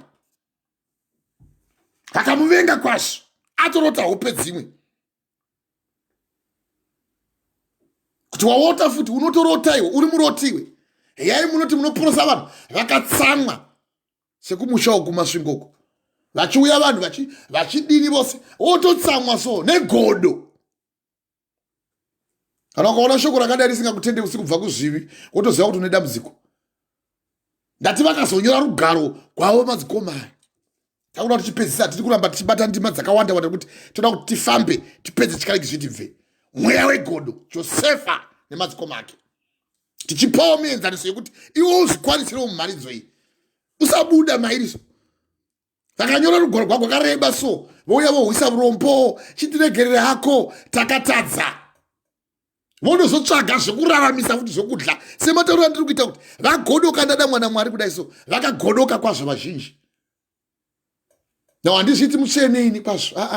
Bhuku yangu tsanangura kuti tese takatadza tikasaona kubwinya kwaMwari. Varoma chapter 3 pavhesi 23. Asi Mwari wakaregere hake nguva yekusaziva mabasa apostle chapter 17 pavhesi 30. Achirayira vanhu vose pasi rose kuti utendeke, uvatendeuke. Newewo uchirwa kudai utendeuke. Vakauya vakanyora rugwaro chaiko kuna Dhavhidhi. Vakanga vamutadzira nguva yaDhavhidhi. Vakauya vakanyora rugwaro kuna Hezekia, vakanga vamutadzira. Vakauya vakanyora rugwaro kana kuna Elijah, akanyorwa rugwaro so. Kuti wakarurama iwe, kukaverengwa. Uchiwa mukadzi uya 2 Madzimambo chapter 8 pavhesi 30. Auya manje azvipenda nechihure, mweya wechihure. Ukaverengwa naJehu kuti hausiwe here iwe, mwana waZimuri wakauya kuzoparadza mambo wako, mukadzi wainzi Jezebel. Koverengwa manje rugwaro chapter 8 pavhesi 28. Muparadzi wamambo wako. Kuchaverengwa rugwaro so pamberi pako so, sekunge haupo iwe uripo negodo rako kudai. Asi Mwari vochiuya votitova manje. Zvirevo 23 pavhesi 17. Moyo wako ngaurege kugodoka nevatadzi, asi utye Jehovha mazuva ako ose. Nemakei, nekuti zvirokwazvo mubayiro uripo, chawakatarira achingaparadzwi. Hallelujah, hallelujah, hallelujah, hallelujah, mama. Amen. Praise God. Verengai mai, chimbitsikai izvi. Tichipedza ndimai. Ndira kuti mungojamba dzimwe ndima tichipedza. Pavhesi 9. Tarirai akaona dzimwe hope. Zuva nemwedzi nenyeredzi dzine 11 kureva kuti madzikoma ake namai nababa dzichikotana pamberi pangu. Pavhesi ya 10 ndo pandoda. Akaudza baba vake, hakuna munhu anoita chinhu akasataurira mubereki wake. Mweya wegodo unotobata newazvagwa neazvara. Uchiwa vabereki vachiti hamusatya zvenyu, vanhu vakaipa, munogona kuvengwa nezvizvo. Mweya wegodo unobata wabereka neaberekwa. Chizivei izvozvo. Akaudza baba vake. Ivo pane kuti vateererewo futi, nekuti pane vamwe vabereki kuti watomuudza kuti denga radana umwe anogona kutotsamwa. Ndakaenda kumushani kandoudza vabereki, vakatsamwa vakati anda kuti atore masvikiro ari mumusha timupe. Ndikati vana vemhombwe, vana vakaipa, hapana chakanaka chinobuda muromo menyu, nokuti pakadzika pemwoyo ndo zvinotaura zvizere muromo menyu. Verengai magwaro kuna Isaiah chapter 8. Kana vakati kwamuri, indai munobvunzira kun'anga nevavuki vanorira nekuita seveseve. Ko vanhu vangu vakabvunzira kune vakafa here pavapenyu. Ndikati ndingazouya ndozobvunzira futi kwamuri kune vakafa here. Ndingatora dzinza remudzimu kuti ritaure neni. Godo manje ranga ramuka pana Mwari wangandana. Uchivaudza ava vachiwisisa manje. Ndingaiti kwagodo ine mweya waMwari mandiri. Iwo uchiwa kuna Matthew chapter 12 pavhesi ya 36 kwa pavhesi ya 37. Ndinoti kwamuri, shoko ripi nerimwe rakateerwa pamusoro pezvozvo wakataura pazuva rokutongwa uchatongwa naro, nokuti nemashoko ako ucharuramiswa uye nemashoko ako uchaporeswa. Pavhesi ya 32 iMatthew 28:12 pavhesi ya 32 yandikukotai. Mateo 12 kana uchiwa Shona nogona kuti Matthew ndeipi. St. Matthew ndo Mateo. Ani nani anotaura shoko rakaipa pamusoro pemwanakomana womunhu acharegeregwa, asi anotaura shoko rakaipa pamusoro pemweya mutsvene haangaregeregwi panguva ino kana panguva inouya. Can you say amen, mama? Amen. Ita zvako godo rako. Handei mai chimudzikai. Akaudza baba vake. Baba vake vakadini mai? Pavhesi 10. Hey. Akaudza baba vake. Hey. Nevakoma vake izvozvo. Baba vake vakamutuka. No. Ndati variko vamwe vabereki kuti watoda mwana Mwari, Mwari vachitaura kwauri, unogona kutotukwa. Ndiyo yandakaitwa kainiwe. Haikakanaika. Ko ndakaitwa akabvunzai mukadzi wangu. Chokwadi. Rudzi kukatosimba chaiko kuti anorevei. Vavuki vakaenda kundovuka vachitobvunza kun'anga. Ndinokwa vavaibvunza vazhinji vaiti icho chiedza hatigoni kumutarira.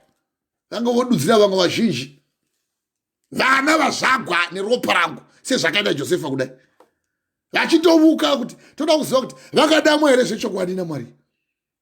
Mweya mutsvene wovapupurira manje. Vamwe vouya manje vozototaura kwandiri chaiko chaiko. Mwe munin'ina wangu akati mama ndiuye ndiwe shoko raMwari chipupurwa kuCape Town. Ndandapotodzi kumusha kusainda nevamwe vabereki. Unonopuwa mushonga wesangoma. Asi ndazoenda ndikandobvunza wavamwe vemweya waMwari ndikaudzwa kunzi uyo munhu waMwari siyana naye. Kana wada kutevera ucharopafadzwa. Abrahamu otiye ndakaudzwa nababa kuti akutuka iye watuku wakuropafadza iye acharopafadzwa. Genesis chapter 12 vova vhesi ya 1 kusvika pavhesi va 6. Why can you say amen? Amen.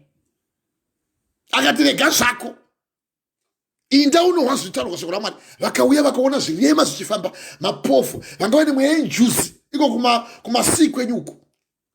Ndimi muriko kuna South Africa, isiri kuno kumasi takatotendedzwa nesika isu matiri muno muBritain. Apa tikupadzane Shona unongoramba negodo rako. Ande mai. Akaudza baba vake vakatsama kwazvo. Vakati kwaari, kurota kwako uku, kurota kunyi. Ande mai. Ini namai vako navakoma vako tichauya tikakotama pamberi pako ikani. Very good. Verengai mai chimudzikai.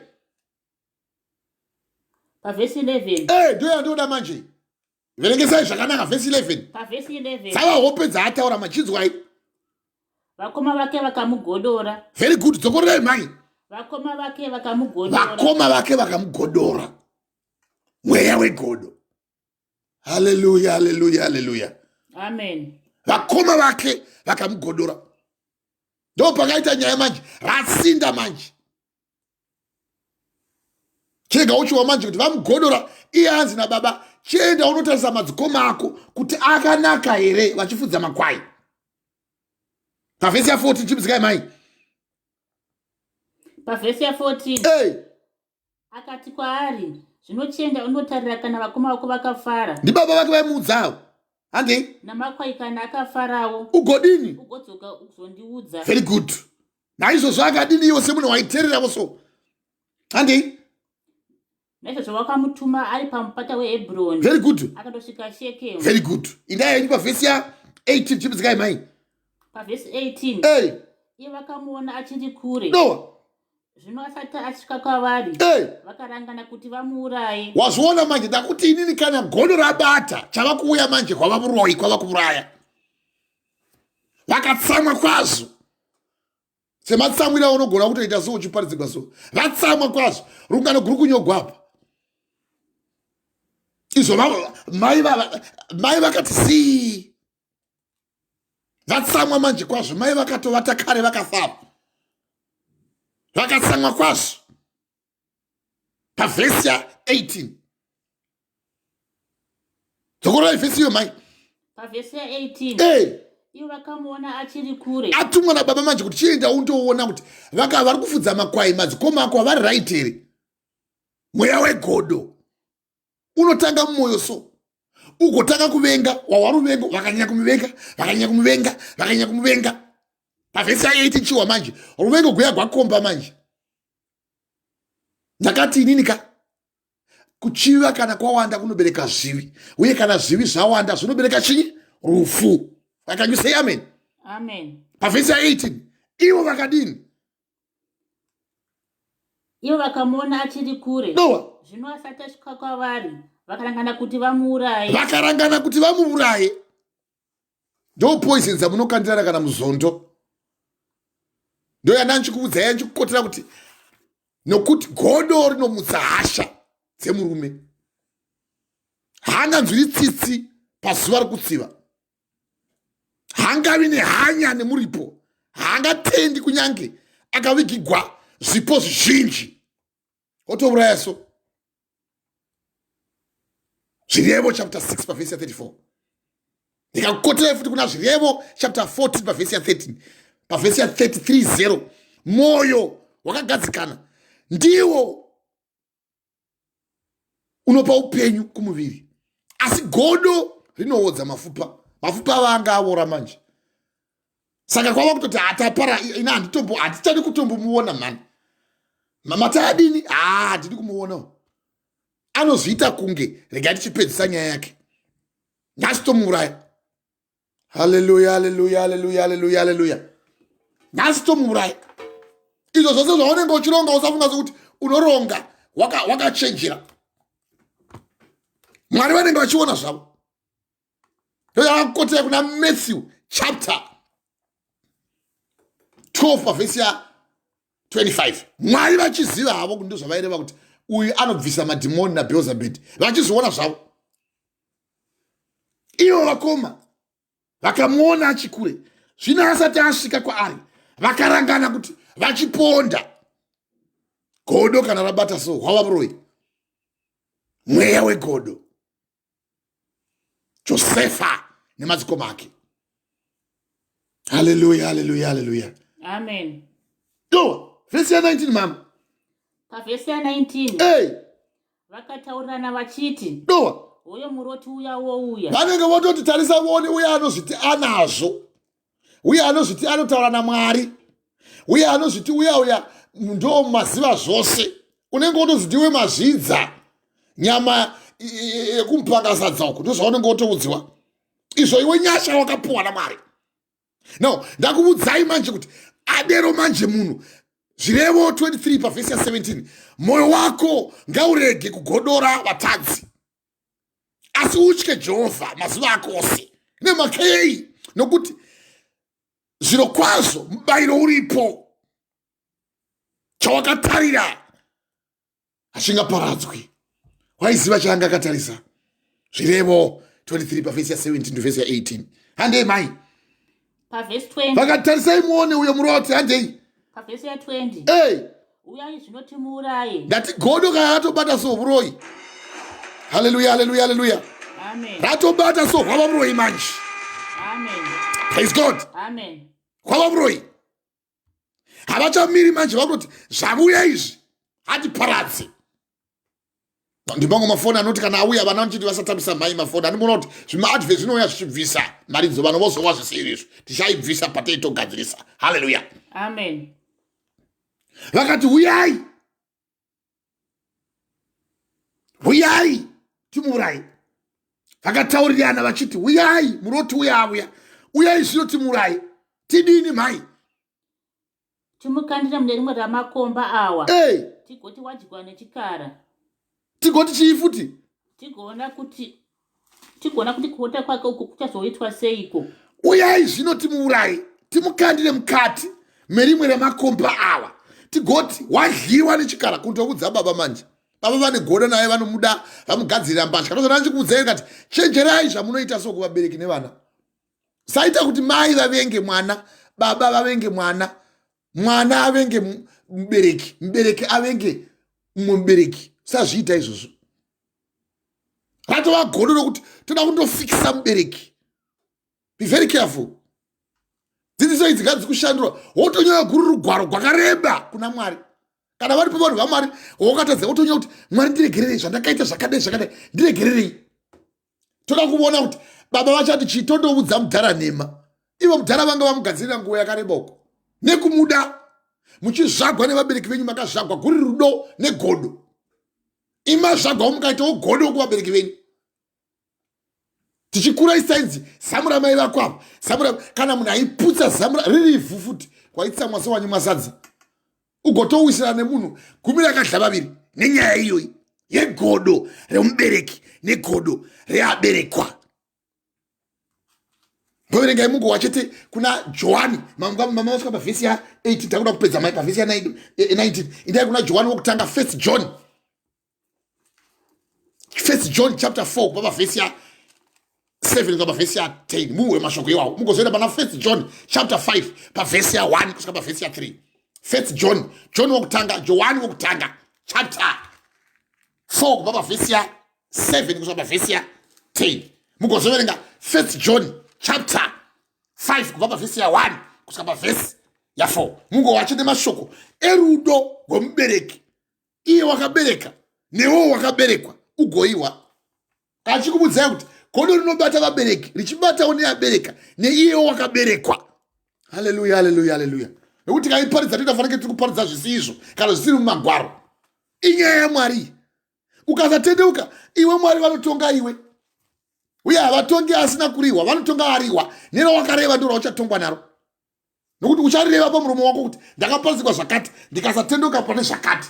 Mwari ndopauro kuti right, that's all right. Ndo zvandava kutongera izvozvo. Zvongobetsera chinyi? Johani mama chapter 1 pavhesi ya 4. Verengai zvinhu mama nekuchimbidzika. Tipedza ura chipedza chikarigi zviti bve. Chimbidzikai mai vangu. Verengese John chapter 4 kubva pavhesi ya 7. Chimbidzikai. Rudo rwose runobva kuna Mwari Baba. Verengai muwe. 1 John 4 pavhesi ya 7. Musoro shoko. Rudo rwose runobva kuna Mwari. Why can't you say amen? Amen. Verengai muwe. Vadikanwi. Imi ndi munoudziwa. Ande mai. Vadikani. Ngatidane. Nekuti rudo runobva kuna Mwari. Mumwe nomumwe unoda wakaberekwa naMwari unoziva Mwari. Umwe nomumwe anoda wakaberekwa naMwari unoziva Mwari. Kana waona wada Mwari hauiti godo. Ngatidananei vanga vasana vachabuda. Vadikani ngatidananei nemhaka yei mai. Pavhesi 8. Pavhesi ya 7 vadikani ngatidananei nemhaka yei. Pavhesi ya 7 baba. Vadikanwa.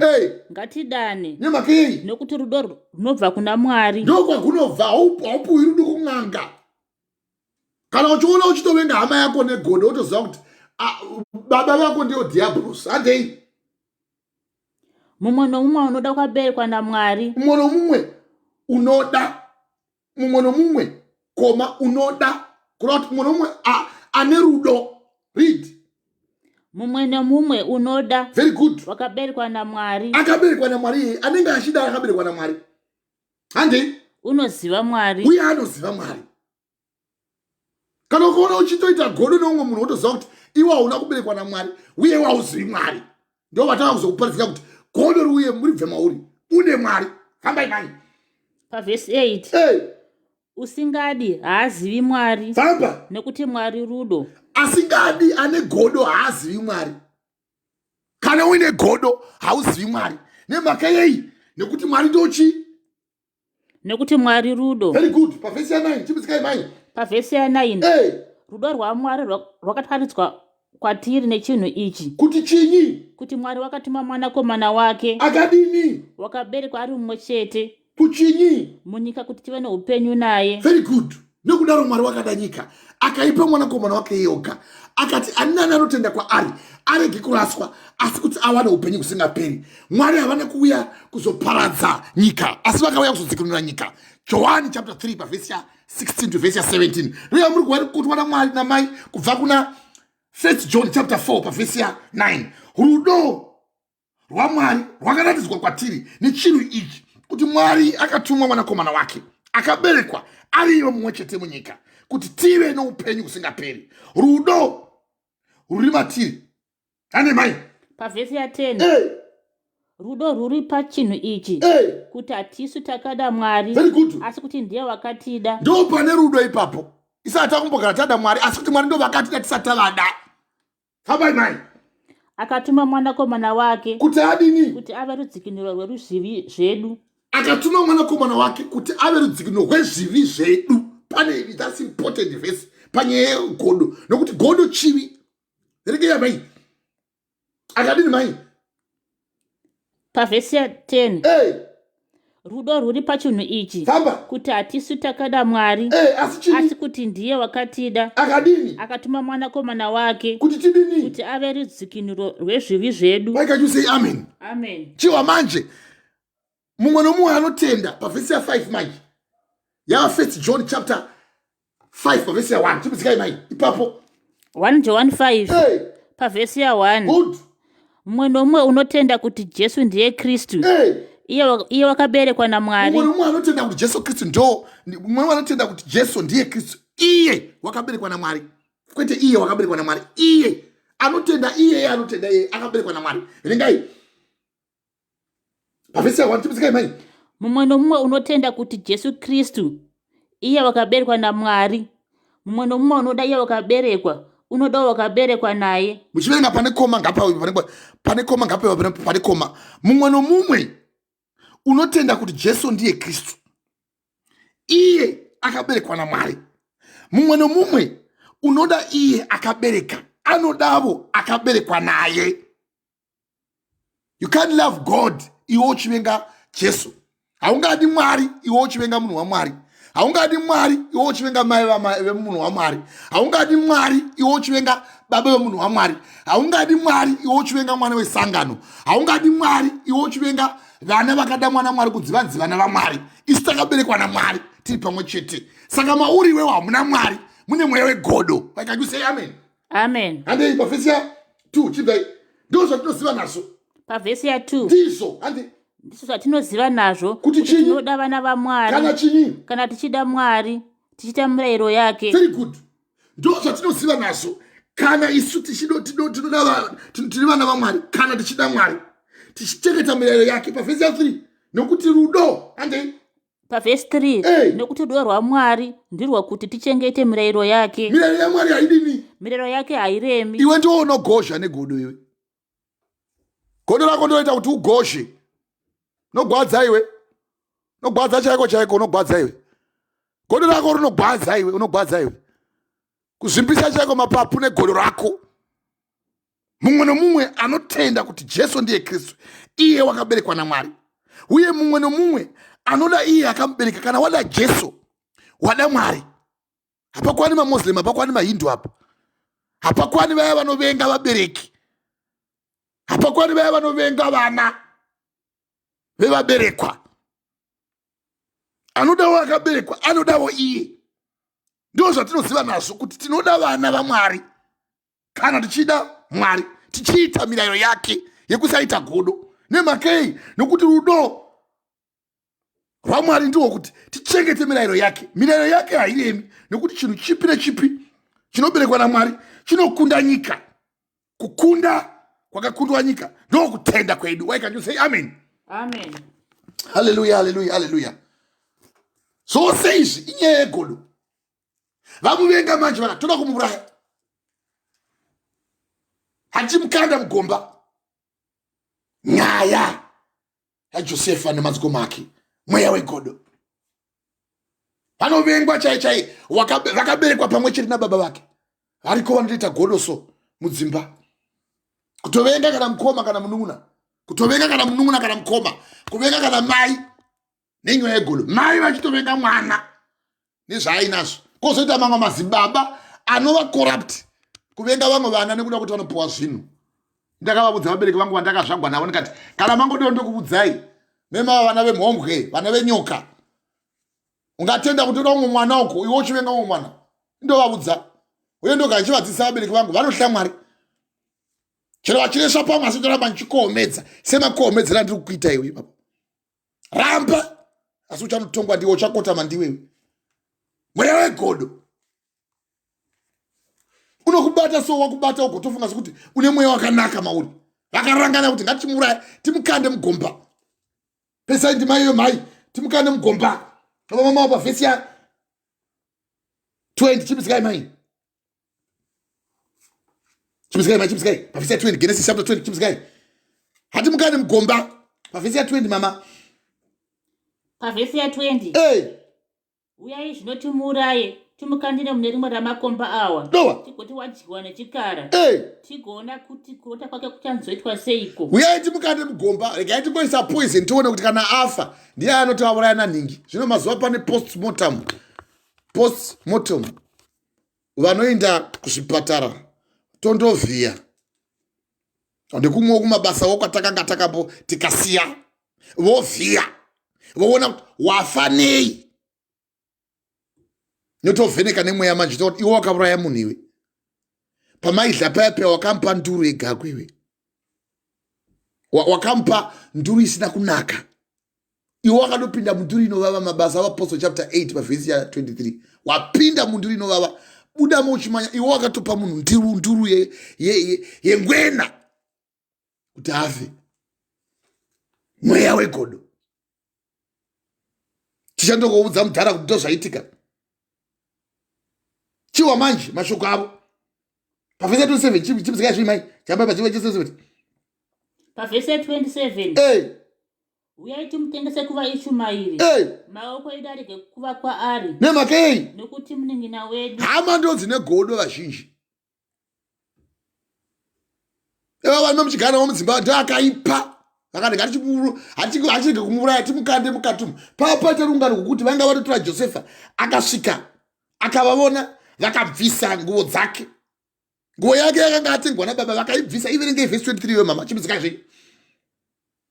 Pa verse ya 23. Zvino Josefa wakati asvika kuvakoma vake. Vakadi. Vakabvisira Josefa nguo yake. Nguo iya yakanga yakareba ina maoko. Yakanga akafuka. Very good. Vakadi. Pa verse 24. Vakamutora vakamukandira mugomba. Gomba rakanga risina chinhu. Vakanga musina mvura. Ndo kuuraya manje ikoko. Mweya wegodo chobata moyo chobvapo ruvengo wozobvapo kuuraya. Mweya wegodo. Josefa nemadzikoma ake. Zvichiindirawo newo figuratively newo kurarama kwaunoita. Zvichienda figuratively kuda kuti figuratively zvinoenderanawo nekararamiro kako iwe. Mweya wako wogodo. Pavese 27 mama. Vakaona kuti hazvigoni vamubudisa mugomba. Uyai timutengese kumaIshumaeri. Maoko edu arege kuva kwaari. Ande mai nemhaka yei. Nokuti munun'una wedu nyama imwe nesu. Wazviona manje. Anenge achitoziva zvake munhu achiita godo rokuuraya kuti ndewangu. Asi anongokuitira godo chete. Agosvika pakuda kuuraya. Ndoratinoda kunamatira nhasi nezita raJesu. Takuverengera nyaya yerudo. Kuna 1 John chapter 4 kubva pa verse ya 7 kusvika pa verse ya 10. Tikakuverengera kuna 1 John chapter 5 kubva pa verse ya 1 kusvika pa verse ya 3. Tiri nyama imwe chete. Uyu munun'una wedu nyama imwe. Handei vana chinyi. Vana vababa vake vakamuteerera. Very good. Uyu wakanga ava Judha akanga wakutaura izvo. Hallelujah, hallelujah, hallelujah. Chiwa pavhesi 31. Dzikai mama. 31. Pavhesi 31. Hey. Zvino vakatora nguo yaJosefa vakauraya nhongo yembudzi. Ndozoita munhu ane mwoyo wakaipa manje. Anotsvaga mano seyokuti pashayikwe zvachose exhibit yako yekuti wakamuexista kana akuuraya kana ava negodo. Apo voda kuti mudhara andochema manje uko. Ndoyanda ndichikuudza kuti usaita godo kune wakabereka neakaberekwa. Ndakuverengerai kuna 1 John chapter 5 pavhesi ya 1 kusvika pavhesi ya 3. Ndakuverengerai ndima iyoyo mai wamai vachiverenga. Mumwe nomumwe anotenda kuti Jesu Kristu iye akaberekwa naMwari. Mumwe nomumwe anoda iye akaberekwa, anodawo akaberekwa naye. Ndo zvatinoziva nazvo kuti tinoda vana vaMwari kana tichida Mwari, tichiita mirayiro yake, nekuti mirayiro yaMwari ndiko kuti tichengete mirayiro yake.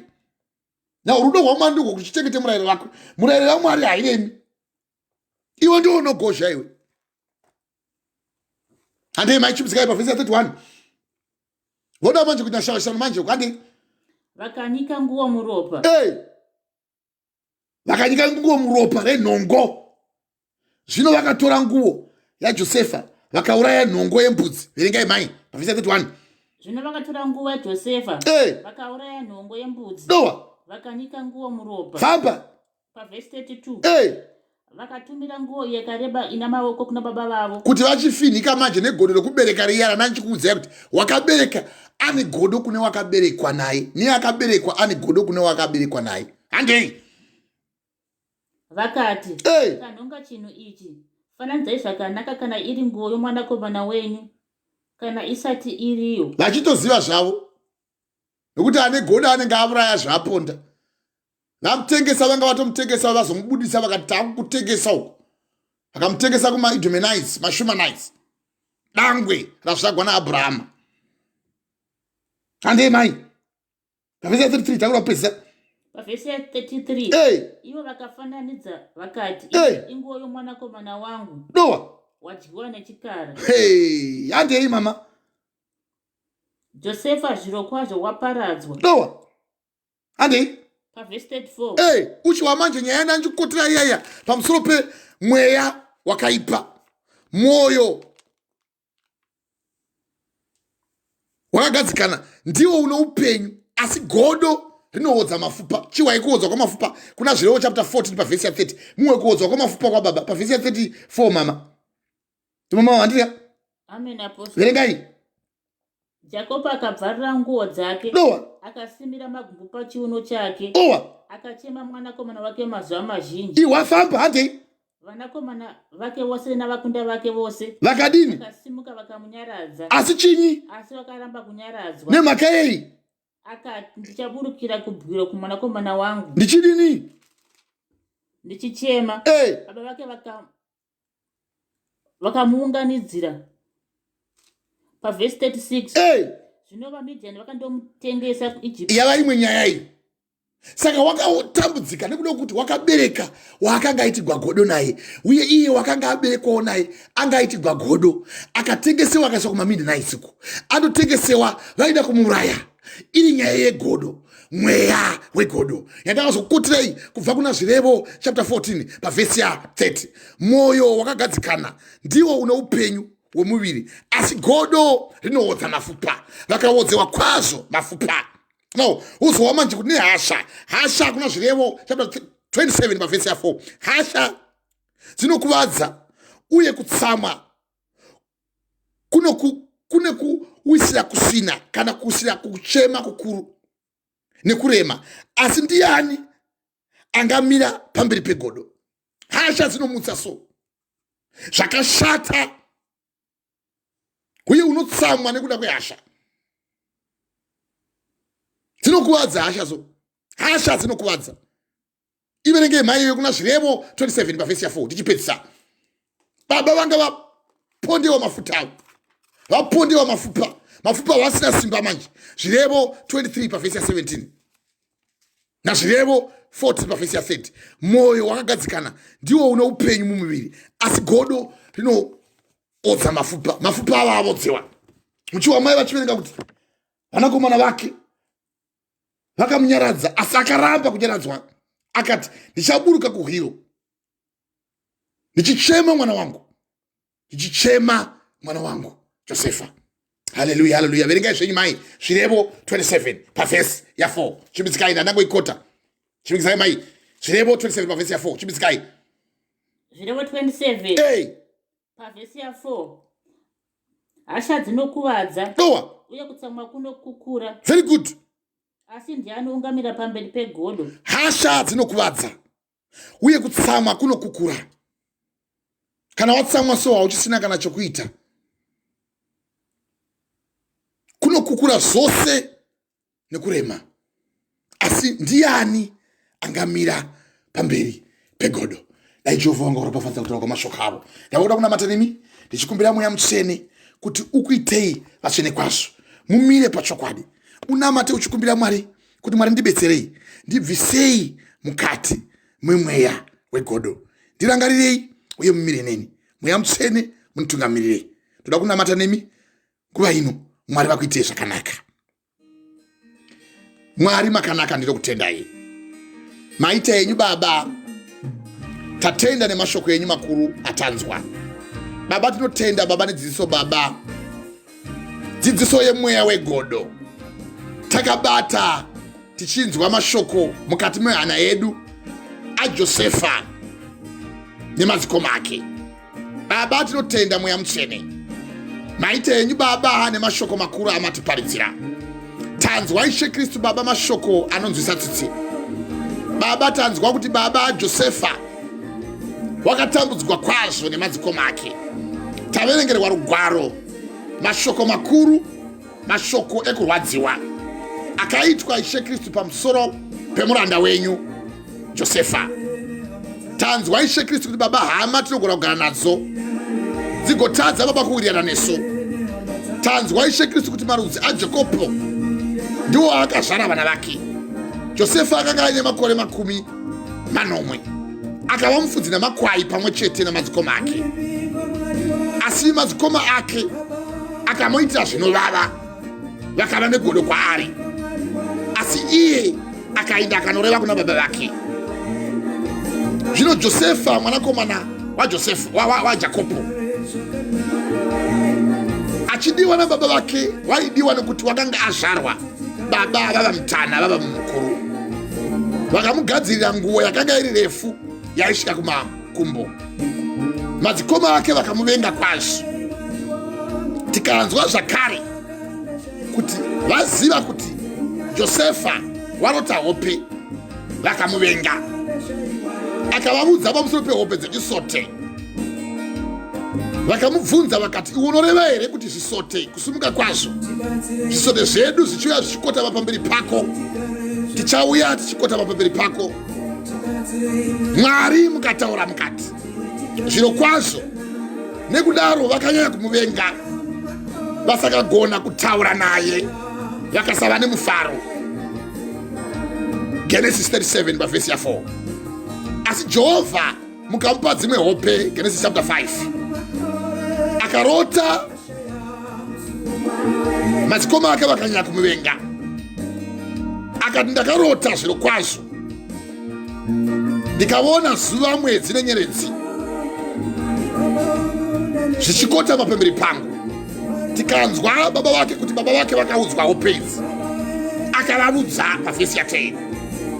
Baba vake vakati, kurota rudziko kwaungarota kudai? Ivo baba vakagumbuka kwazvo, vakamutsamwira. Madzikoma ake akaita hasha.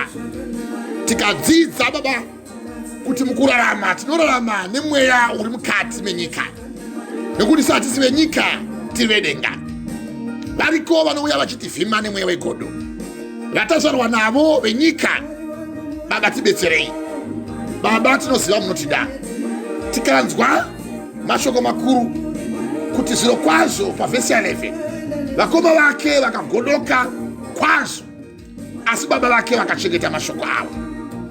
Zviro kwazvo vakazotuma baba panguva yekufudza kwamakwai kuShekemu. Vakati, chienda undoona kuti madzikoma ako aripo here. Akaenda.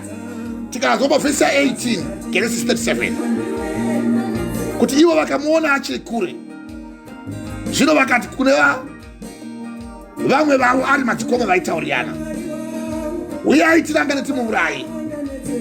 Vakataurirana vachiti, hoyo muroti wauya, uyai zvino timuurayi, timukande mukati nemakomba, tigoti wadyiwa nezvikara, kuti tione kuti kurota kwake kunobvepi.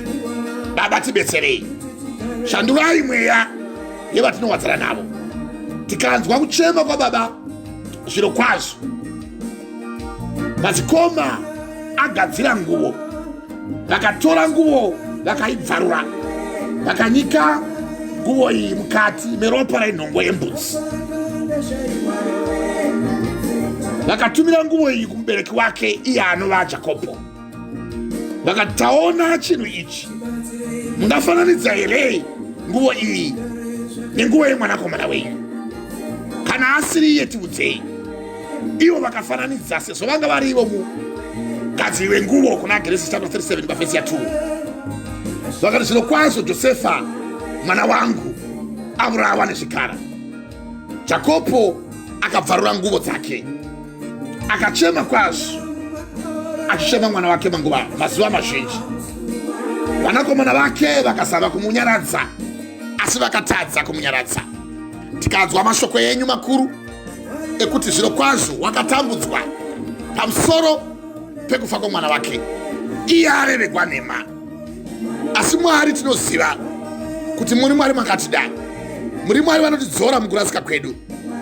Tikanzwa zviro kwazvo kutambudzika kwake, tikanzwa mashoko anobva kuna Zvirevo chapter 14 pavhesi ya 30, kuti mwoyo wakagadzikana ndiwo une upenyu, uye muviri wake unowadzana nemweya mutsvene, asi godo rinowodza mapfupa.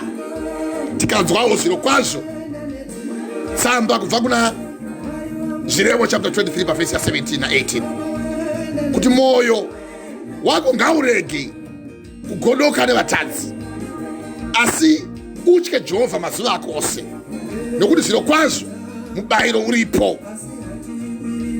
Chawakatarira zviro kwazvo